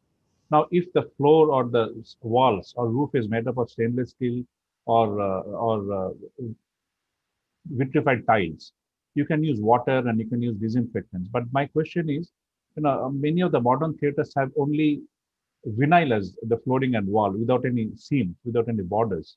So what is your protocol? What is your suggestion for cleaning those surfaces?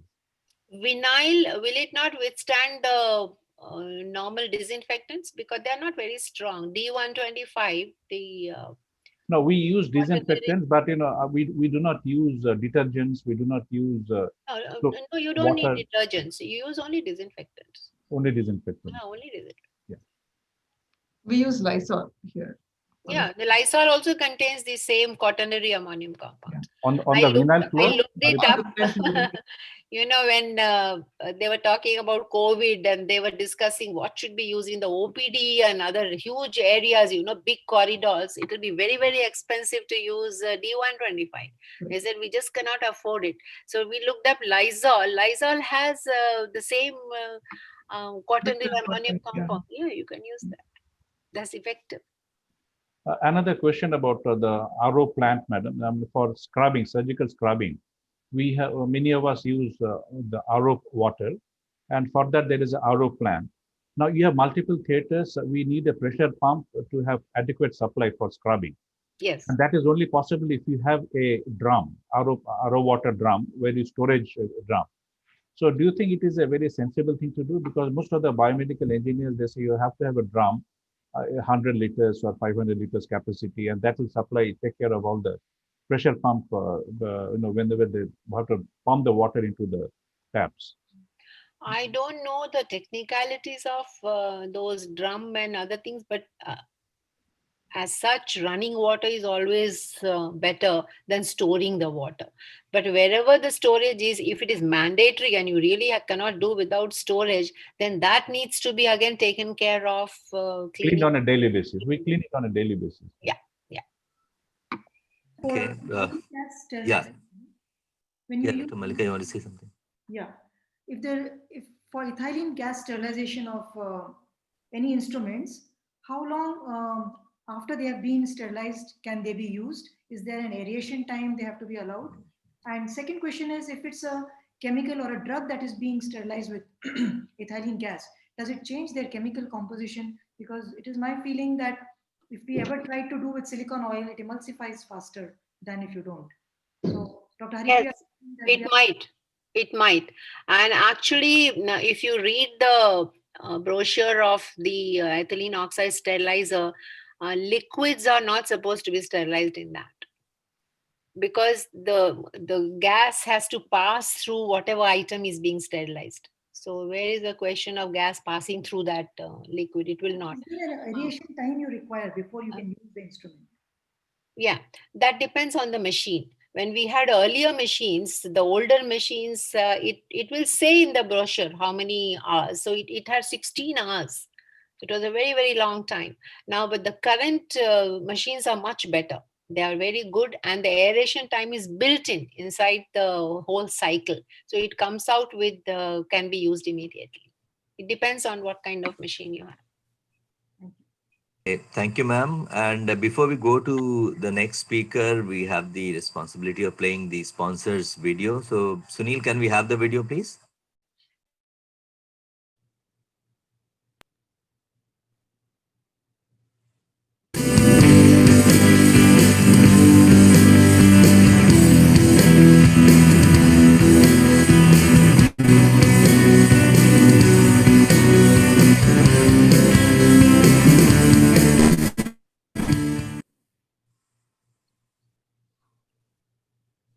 Okay, thank you. Now we have discussed enough how to prevent endophthalmitis. Now, if we, in spite of all the efforts, if the patient does develop endophthalmitis, then what all should be done? That Dr. Malika Goyal will be discussing with us. Dr. Malika Goyal, please.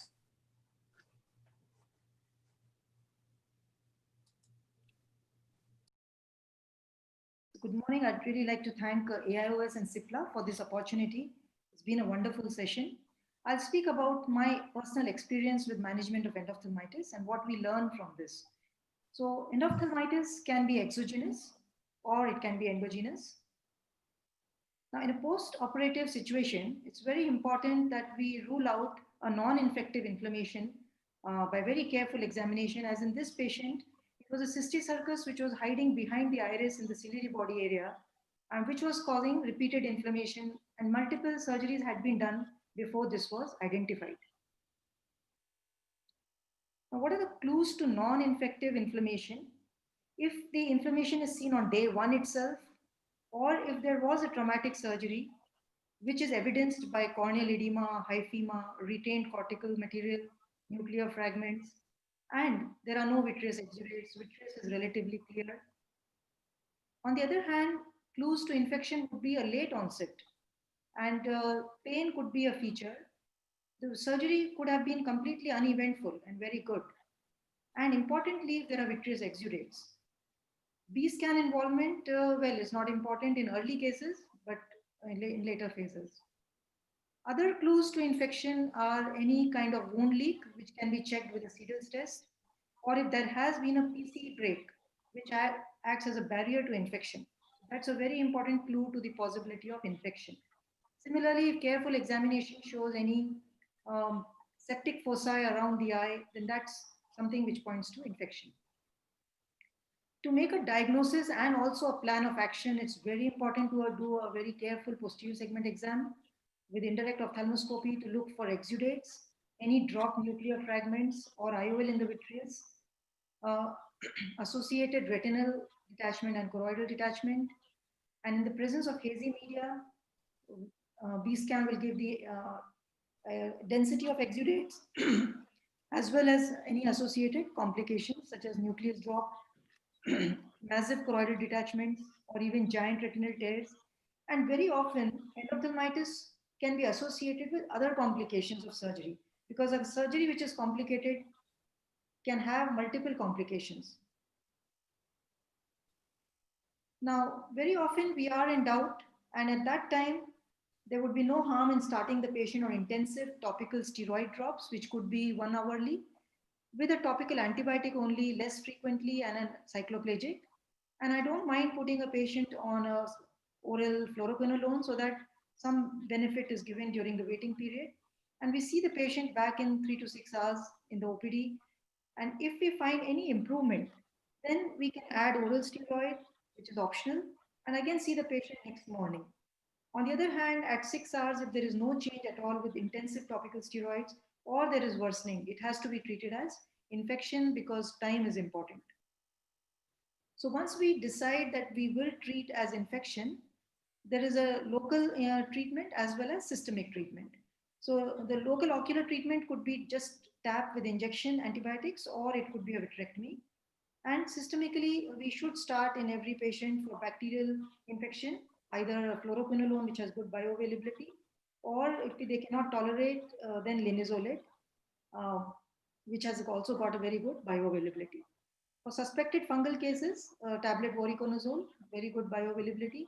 And why start systemic antibiotics is because they will provide a good vitreous level of the antimicrobials when the intravitreal antibiotics start declining after a few hours. So the number of intravitreal injections and interventions can be reduced by using systemic antimicrobials.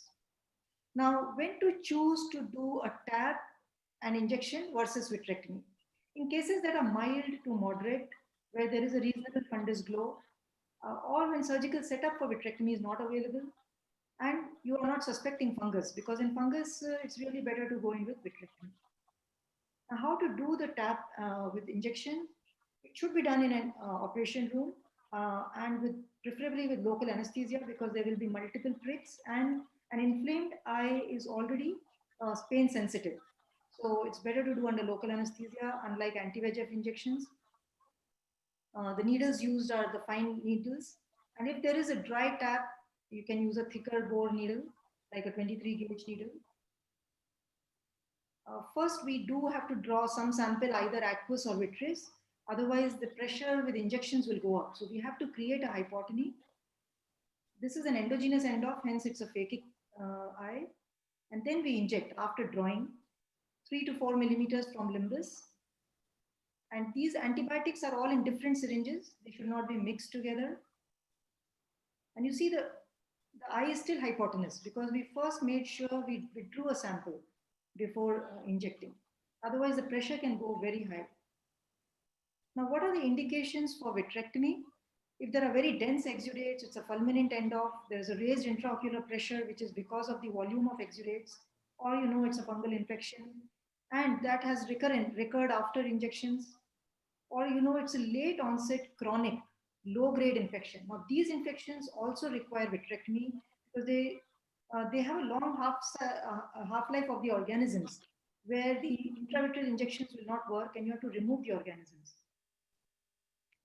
Diabetes is another situation where you might have a lower threshold for vitrectomy rather than TAP, because it generally has a poor prognosis and has been found in EVS also to require vitrectomy more often. These are the drugs we can use to cover the gram-positive bacteria, any one of these. As we have discussed, vancomycin has some risk, so I use it only when I feel that it is necessary in a given case. These are very useful broad-spectrum drugs with minimal toxicity and can be used for any case. And then we have intravitreal gram-negative organisms, for which ceftazidime is safe, but there is increasing resistance now.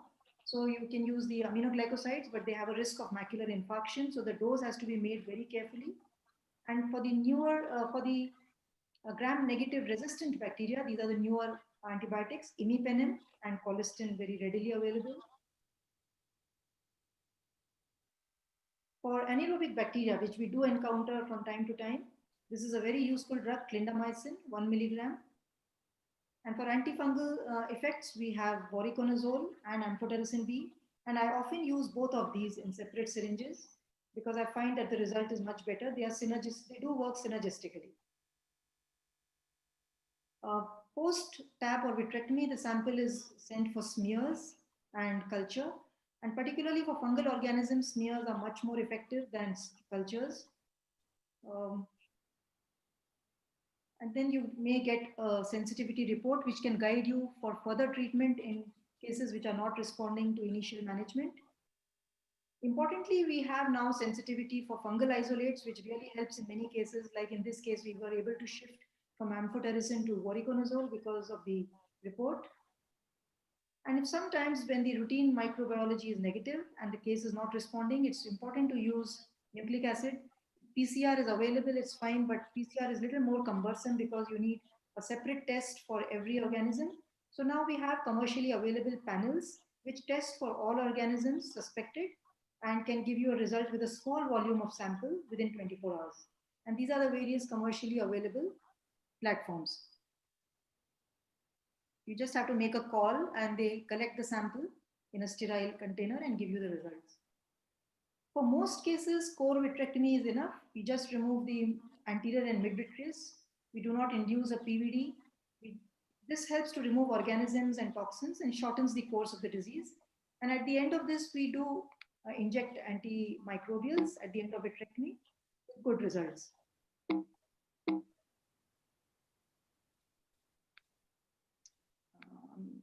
Okay. Now, for severe endophthalmitis, core vitrectomy does not do the job. And here you need to do a complete and early vitrectomy, uh, which means that we do a PVD induction, we remove the posterior hyaloid, we aspirate the pre-macular exudates and remove all exudates from the retinal surface. And this is important because it prevents the macular problems of macular exudates, prevents reactivation of infection from the residual organisms, minimizing the need for resurgery and improving outcomes.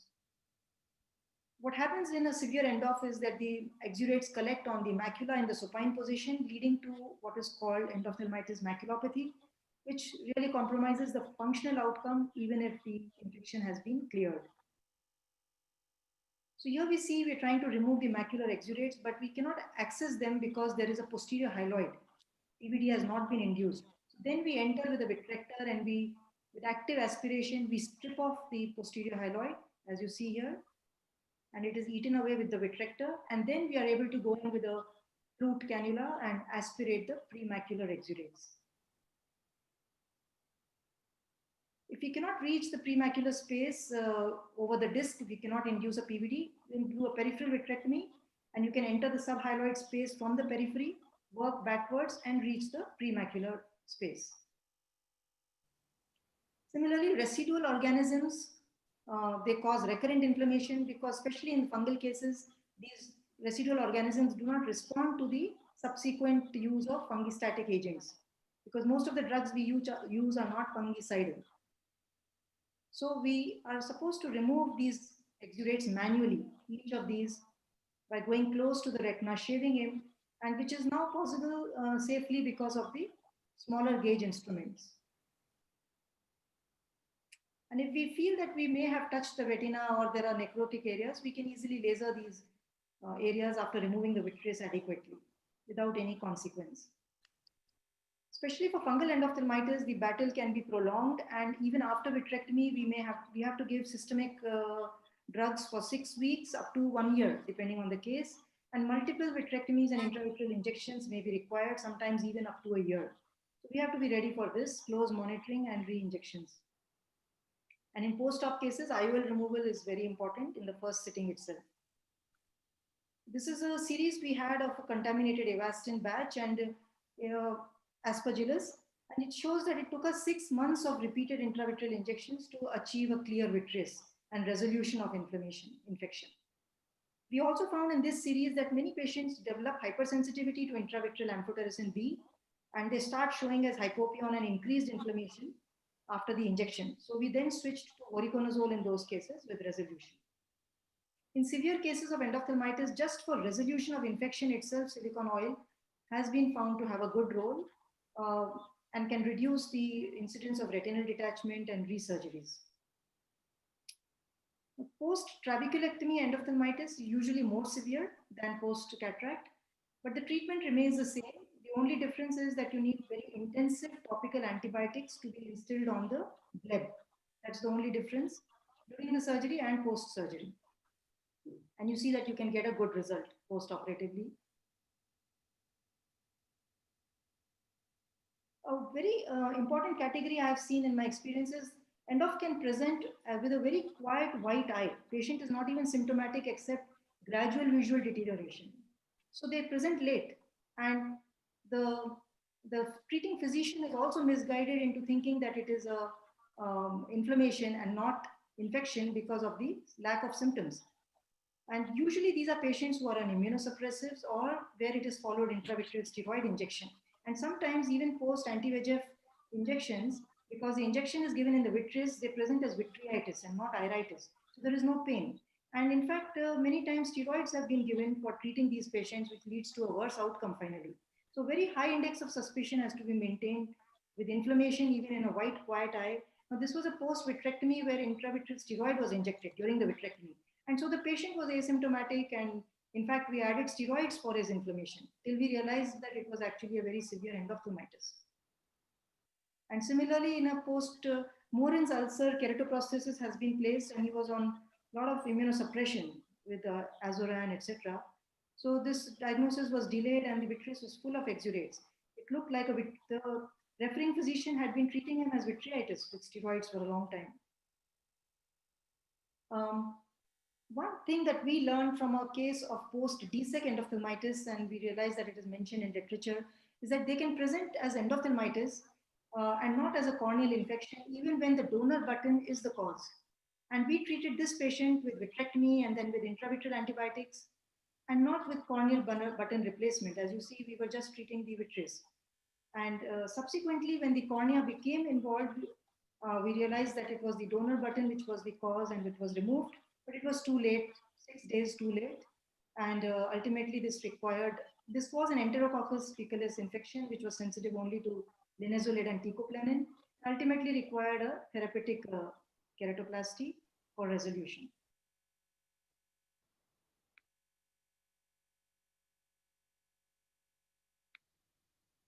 And if you see, the vitreous was really clear actually. So the important thing is to look at the donor button in post-keratoplasty cases. Now, many times we have seen that a patient is referred as endophthalmitis, and even it looks like endophthalmitis to us post-surgery, which could be weeks to days or months after the cataract surgery. But it turns out to be neovascular glaucoma. So the index of suspicion has to be high in patients who are diabetics and hypertensives. And it's only during surgery that we realized in this case that we were not removing exudates, but hemorrhage. And this required actually anti-VEGF and PRP. And subsequently, we have seen other cases like this, which have been managed as ischemia rather than infection. We had an interesting case of aspergillus post-cataract surgery endophthalmitis, where I did the vitrectomy and she continued to develop post-operative pupillary membrane, which was causing iris bombi and severe raised IOP. So the cataract surgeon was not keen on removing the IOL, and he did a pupillary membrane removal with a large iridectomy, surgical.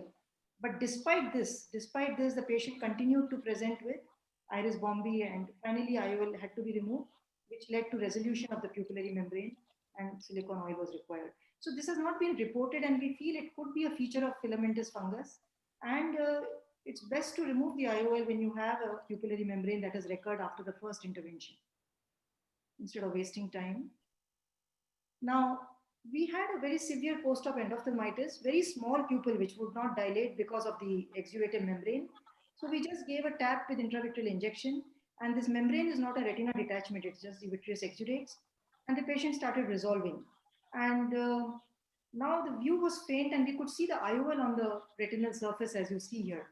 But we thought that the view is poor, the cornea is edematous, we can wait for the IOL removal for a few days. But suddenly the IOL became invisible to us on the indirect, and we saw it on the ultrasound under the retina, and the retina had now detached within 5 days. And by the time we posted him for surgery to remove the IOL, it had already gone submacular. On the table, it was submacular. And we found the tear was inferior, the large tear you see here. From there, the forceps was introduced and the IOL was drawn out from under the macula, and this is the post-operative picture. So the important thing that we learn is that generally we think IOL can be left inside, it's not an emergency in terms of days, but in an edematous inflamed retina, it can tear the retina easily and go subretinal. So IOL removal should be a relative emergency in a severe endophthalmitis. The category of post-injection endophthalmitis, our experience has been that these patients more often present as painless, quiet, white eye with floaters, and dense vitreous exudates can be present in the first visit itself without much AC involvement. So this should not misguide us into thinking it is an inflammation, and possibly this is because it's a vitreitis, whereas in cataract surgery that's an iritis. And also we realize that most of these patients will not respond to intravitreal injections. So we should have a lower threshold for vitrectomy in these cases, because we have injected the drug directly in the vitreous, that has to be probably removed. Another thing that is specific to this category is when we do a vitrectomy, we are removing the anti-VEGF agent as well. And that infection resolves, but at the end of it, you have a bad macula because there was no treatment for the primary problem. So what we have started doing is that when we do a vitrectomy at the end of the surgery, we also inject an anti-VEGF with the antimicrobials. And subsequently, our cases have done very well, macula-wise. An important feature of post-intravitreal steroid injection we found again is that they present very late because the steroid has been suppressing the inflammation, And only after the effect of the intravitreal steroid is gone does the patient come at 1 month or at 4 months or even at 5 months after the injection with a full vitreous and no pain, no redness. And in fact, we would have seen them in the interim and they were normal. They were looking very good. And then they come with this picture. So this index of suspicion again to be very high, and patients to be counseled that vision loss itself to be reported, not just pain and redness. And when we have post-injection endophthalmitis, it's very different when it happens from a contaminated drug, which is very severe and destructive, compared to when it happens in a sporadic manner from a breach of procedure, where the organism load is smaller. Now, an important group of endogenous endophthalmitis, which we know happens from within a focus within the body, about 25 to 30% of them may be bilateral. And while there may be a history of fever or septic foci or interventions, very often there is no such fever and no such history. We do a routine blood culture, urine culture, CT chest, and echocardiogram to look for foci, but these may or may not always be found. And in these cases, it is very important to start systemic antibiotics, but often you will also need intervention in the vitreous. Now, this was a patient who was immunosuppressed for his systemic vasculitis and came with sudden loss of vision. Because of immunosuppression, he had no pain, no redness. He came only with loss of vision. And what do we see here is a large abscess. So vitrectomy, the nucleic acid platform was positive for Mycobacterium TB. And following antitubercular therapy, not only the eye, but his lung condition improved, which they were thinking was vasculitis, but was probably also getting complicated with TB. So TB can be an important cause for endophthalmitis in an immunocompromised patient. It looks like endo and could be bilateral. It requires nucleic acid analysis for diagnosis and not culture. Now, this patient was a diabetic and came with left eye vision loss, but an angiogram, because we suspected in the right eye also, if you see the angiogram in the right eye is also showing some lesions. So we knew we were dealing with bilateral disease.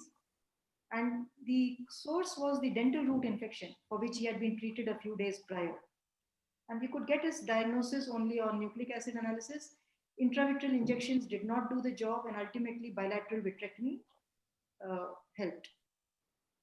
Now, it can also happen in non-diabetic patients who have no systemic disease, no procedures, bilateral disease, injection not working. The right eye was vitrectomized. The left eye was not treated with injection or vitrectomy, only with levofloxacin. And the important thing to note is that the left eye, even without any intravitreal procedures, improved only on systemic levofloxacin. So that has a very good ocular bioavailability. This was a young boy with the recurrence of lymphoma on chemotherapy, came with sudden onset of hemorrhages and a large lesion, which we initially thought could even be lymphoma, but the vitreous tap showed Klebsiella, which was sensitive only to gatifloxacin. And despite very intensive treatment with gatiflox, he went into panophthalmitis and neovascular glaucoma. So it's important to keep a high index of suspicion even in lymphomas and any immunocompromised patients that have a lesion at the macula or fundus. Now, endogenous endoph caused by filamentous fungi is seen in very sick patients, and usually they will be so sick that they will not report the vision loss. And in fact, it is mostly seen post-mortem and not antemortem.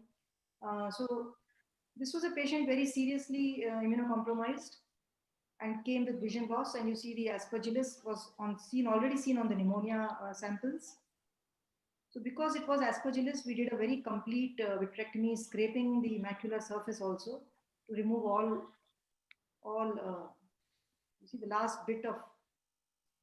And so with one procedure, we were able to have a good result, but he subsequently expired because of his systemic problems. Now, Candida endogenous endophthalmitis is a common complication of candidemia, which is common in patients who are hospitalized with central venous catheters. And this candidemia first causes chorioretinitis because of the seeding, and then it can move into the vitreous, causing an endophthalmitis. As we had this patient post-COVID infection, he had candidemia during the COVID time, and he had retinitis. He was too sick for intravitreal procedures, so despite 6 weeks of oral voriconazole, he was increasing. We gave intravitreal injections at this time of antifungals, but he has gone into endophthalmitis with vitreous balls now and scheduled for vitrectomy. And this is my last case to touch upon the traumatic endophthalmitis. This is just to highlight that, okay, when we are dealing with a very severe endophthalmitis with exudates, it's probably best to leave a foreign body which is safely impacted in the periphery, preferably ora, and not going to damage the retina. It's best to leave it there if removing it seems to be difficult, because the priority is first infection control. So treat the endophthalmitis and then you can come back better prepared with better instruments to handle a large foreign body in a clean eye.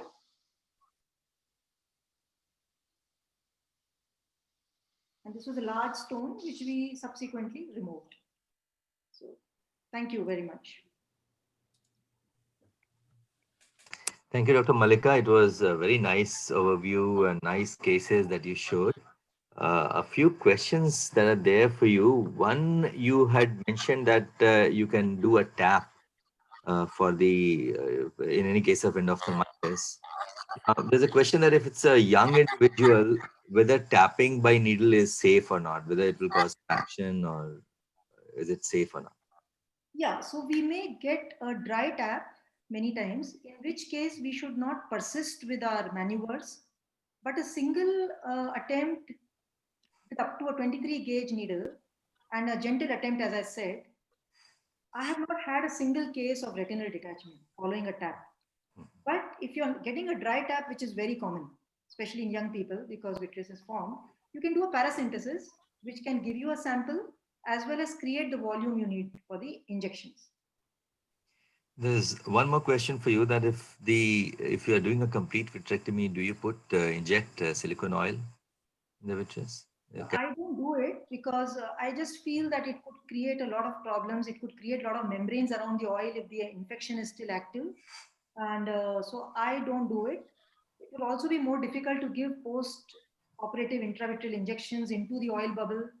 So I don't do it. But yes, it has been reported, and I've seen other doctors, especially Dr. Talwar, doing it for non-responding infections with benefit. I don't know. As an extension Can I to ask the a first, question?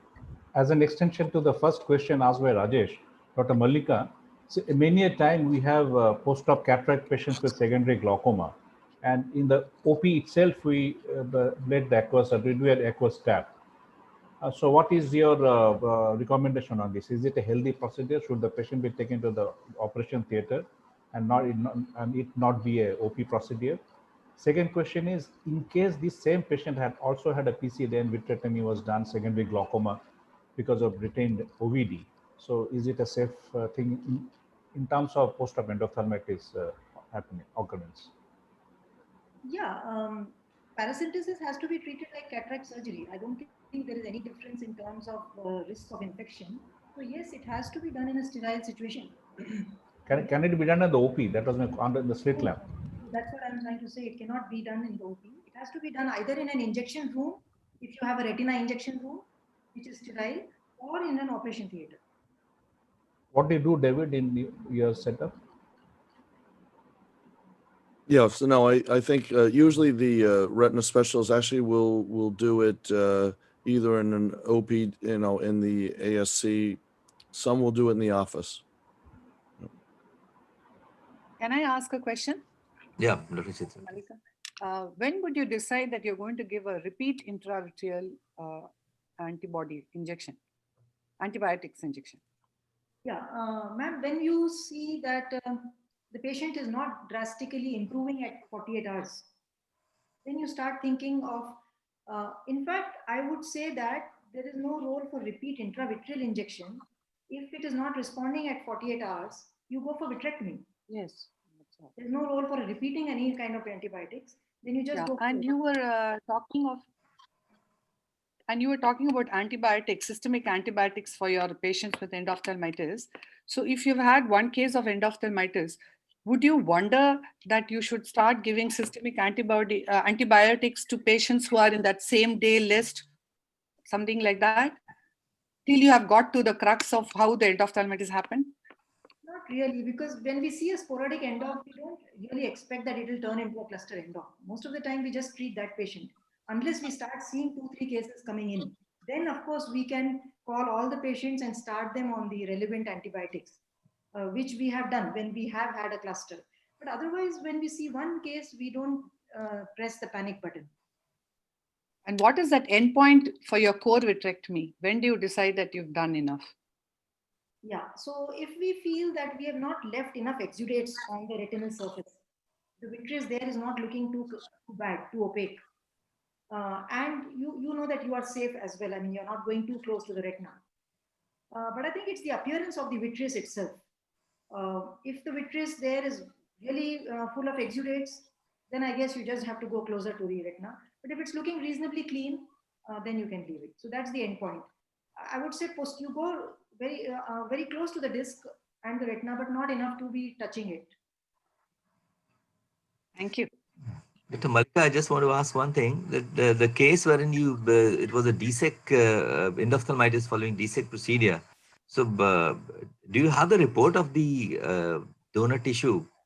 Yes. And that was also enterococcus. Okay. So, I mean, it was involving the cornea after having the end-off, or first it was end-off and then involving the cornea? So, Rajesh, this is what is the important thing. It was actually always corneal. The infection was corneal, but it presents as if it's a vitreous inflammation infection. And hence, we have to, it showed up as corneal abscess after 6 days. But there are reports in the literature which have shown similarly that those were actually donor button looking like vitreous infection. So we should have removed the donor button on day 1. Yeah, that's why I wanted to ask this thing, because we invariably remove the donor lenticule whenever we do any lamellar procedure, either posterior or anterior. If there is any infection involving that because of the donor tissue, we invariably remove that donor button. The first sitting, Yeah, now Rajesh, we have seen and reported Klebsiella and Candida, similar DSEC, post DSEC end of. Yeah. Okay. Any other comment? May I ask a question, Malika? Yeah, please, ma'am. How much do you rely on these Exciton reports? Is it very often you send samples? Now, not so often, but there was a time, especially with endogenous endophthalmitis, because those are bilateral and more sick patients. But yes, there was a time when I was using it quite a lot, and it has helped me in many cases. For example, there was one patient who had been getting treated for a vitreous infection with several procedures for several months. And I sent it for Exciton, and it showed toxoplasma, which nobody was treating her for. And as soon as we gave her antitoxo, she cleared. So there are many cases I've had where it gave us a diagnosis and it changed our treatment. With that etiological organism, if I approach the ID team, they are able to give me a very definite antibiotic, such as meropenem or metrogil, which we don't know. I don't even know where metrogil should go in systemically. But when I take that organism to them, they are able to guide the systemic treatment very well. And even our microbiologist is able to say that, okay, this is the organism, you give clindamycin. So this way it has helped me. It has helped. Only problem is sometimes it gives a lot of false positives. And it can give 2 or 3 organisms also sometimes. But that's okay. It's better than having no idea at all.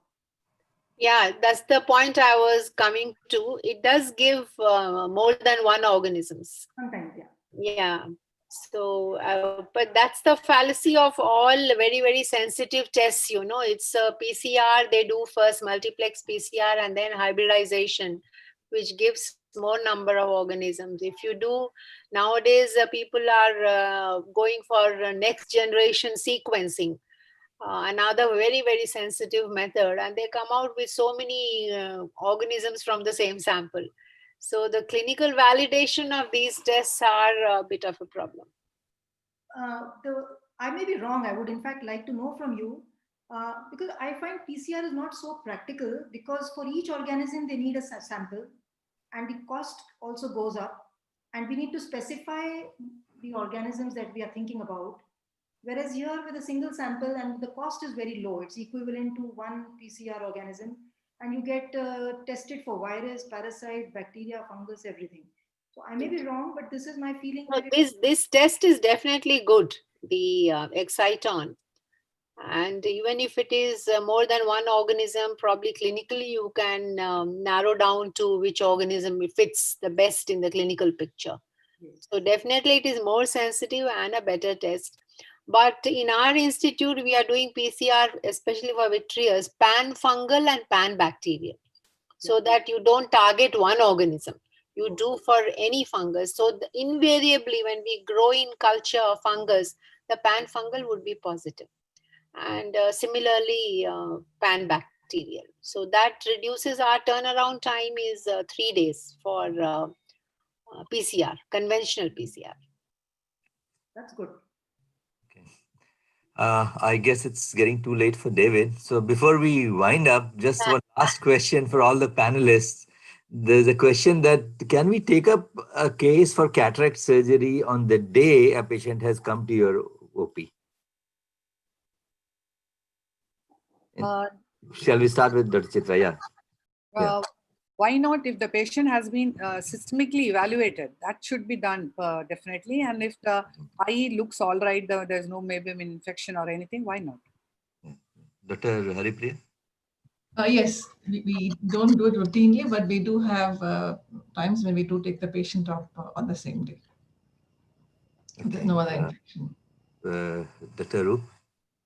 If it is a patient who is nil systemic, does not require a fitness certificate as such, no cardiac problems, no COPD, etc., and if he's not asking for any of those lifestyle intraocular lenses, multifocal lenses and all that, we have taken up such patients. But by and large, I like to do it the next day after the proper counseling. It takes that much of time for them to get ready, and so that is my day.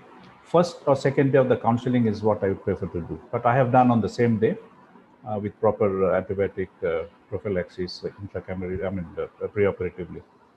David, what's your practice? Yes, no, I agree. It doesn't come up often, and I don't see any reason why you couldn't. I'll just interject one point. We didn't cover too much about povidone iodine, and it relates to your question. There is a study right now that is e-published in Journal of Cataract and Refractive Surgery, so it's public, and it came out of Iran, a randomized controlled trial. And of course, all of the patients had povidone iodine right before their cataract surgery, and then they had cultures then and cultures at the end. But half of them were randomized to get povidone iodine, a second dose, 1 hour in advance of surgery. And the finding was that the bacterial cultures on the conjunctiva were further reduced by that second dose. So that's something we've actually changed at our center, basically putting this in immediately when the patient arrives, and then of course right before surgery. So I guess in relationship to your question, if you were going to do that and you were worried about that, you didn't have preoperative antibiotics, again, I think preoperative antibiotics probably doesn't matter if you just give these 2 doses of povidone iodine spaced an hour apart. Yeah. There was a similar study, I guess, in BJ or I don't remember exactly, wherein they did double preparation with a gap of 10 minutes between the use of povidone iodine. And they found out that there were 2 groups, and they found out that there was a 60% reduction in the organisms. So that's how they concluded that, they recommended that double preparation by... Even for intravitreal injections, Yeah. it is recommended, and I think most retina surgeons do it. Just before injection, we do put a drop of betadine as the last thing before, though we have already prepped the eye, which is already going on for 15 minutes, but just before the injection, 30 seconds before it, we do put in a drop again, just for this reason. Okay. Yeah, I may say on similar lines, we have had a couple of post-op endophthalmitis post-suture removal. And so when we had that in our HICC, we took a decision that for every suture removal, we have to give the povidone iodine prior to that, and give it a time, 1 minute or so, or 2 minutes, and then remove the sutures. That might. So thank you very much. I would like to thank all the speakers for their wonderful talks. Very good panel discussion by our esteemed panelists. They shared their experience with all of us, and that was really very informative. I would like to thank the sponsors, CIPLA, for for supporting this webinar, and the AIOS team, Kripal, Rana, and Sunil, for helping us organizing this webinar. So thanks to one and all. Thank you very much. Thank you. Thank you all. Yeah. It was a pleasure. Yeah, wonderful Yeah. talks. It's really so good. Really enjoyed this morning. Thank you very much. Bye-bye. Take care. Bye-bye. Bye. Bye. Safe, everybody.